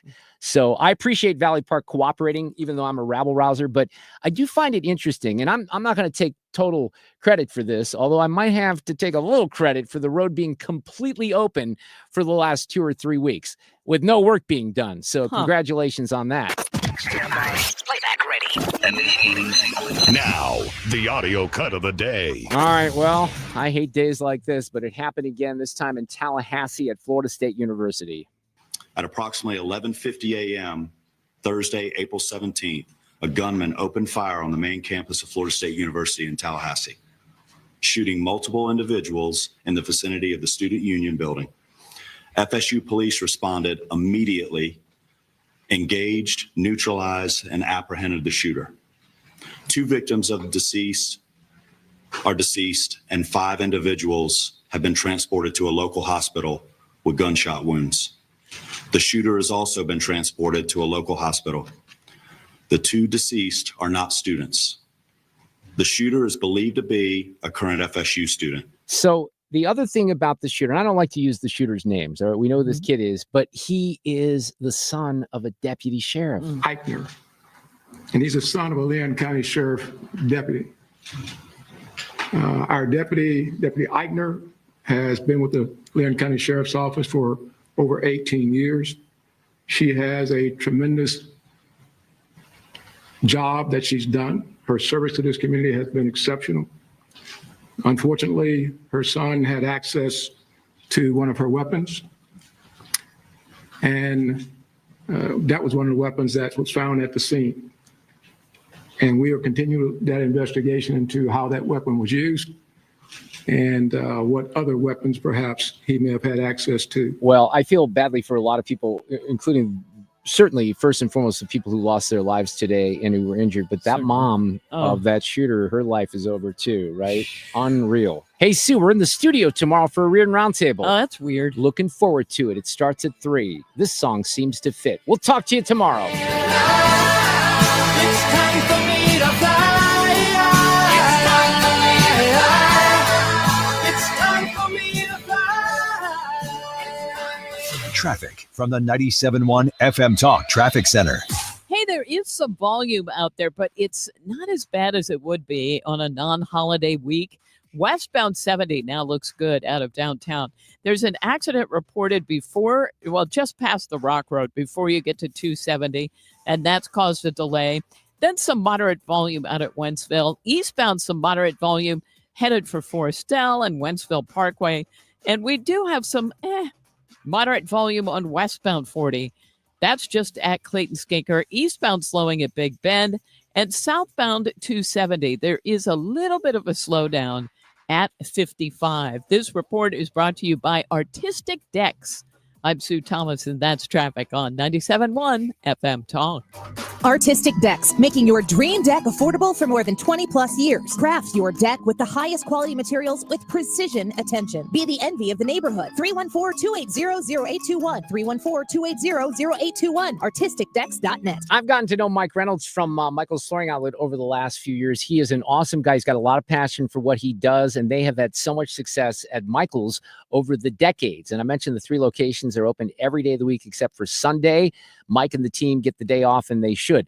But they'll work hard for you those 6 days that they're there. And if you need new flooring, if you want to step into spring, with some floors that are really awesome and that blossom, you can do it right now with the help of the team at Michaels. I don't like to denigrate other people at big box stores, but I'm just being honest here. You're not going to get the depth of knowledge on the products, the experience that you're going to get with Mike and his team at Michael's Flooring Outlet. You simply won't. You have people that are making part-time wages that are going to do their best, but they're not going to know everything about the technology, about the benefits to your home and your lifestyle. That's what you're going to get with the team at Michael's. You can do a lot of this online if you care to at igotfloored.com, but they have 3 great locations, again, open every day except for Sunday in Darden Prairie, Old Town St. Peters, and in West County on Olive. Michael's Flooring Outlet. Hi, my name is Christina Straight, the owner of Straight Realty, and I'm asking you, what do you want in a realtor? Do you want experience? I've been a broker for over 21 years. Do you want to know how much I've sold? I've sold over $500 million, yes, $1 billion with a B, in sales. Do you want value? I now list properties for only 2%.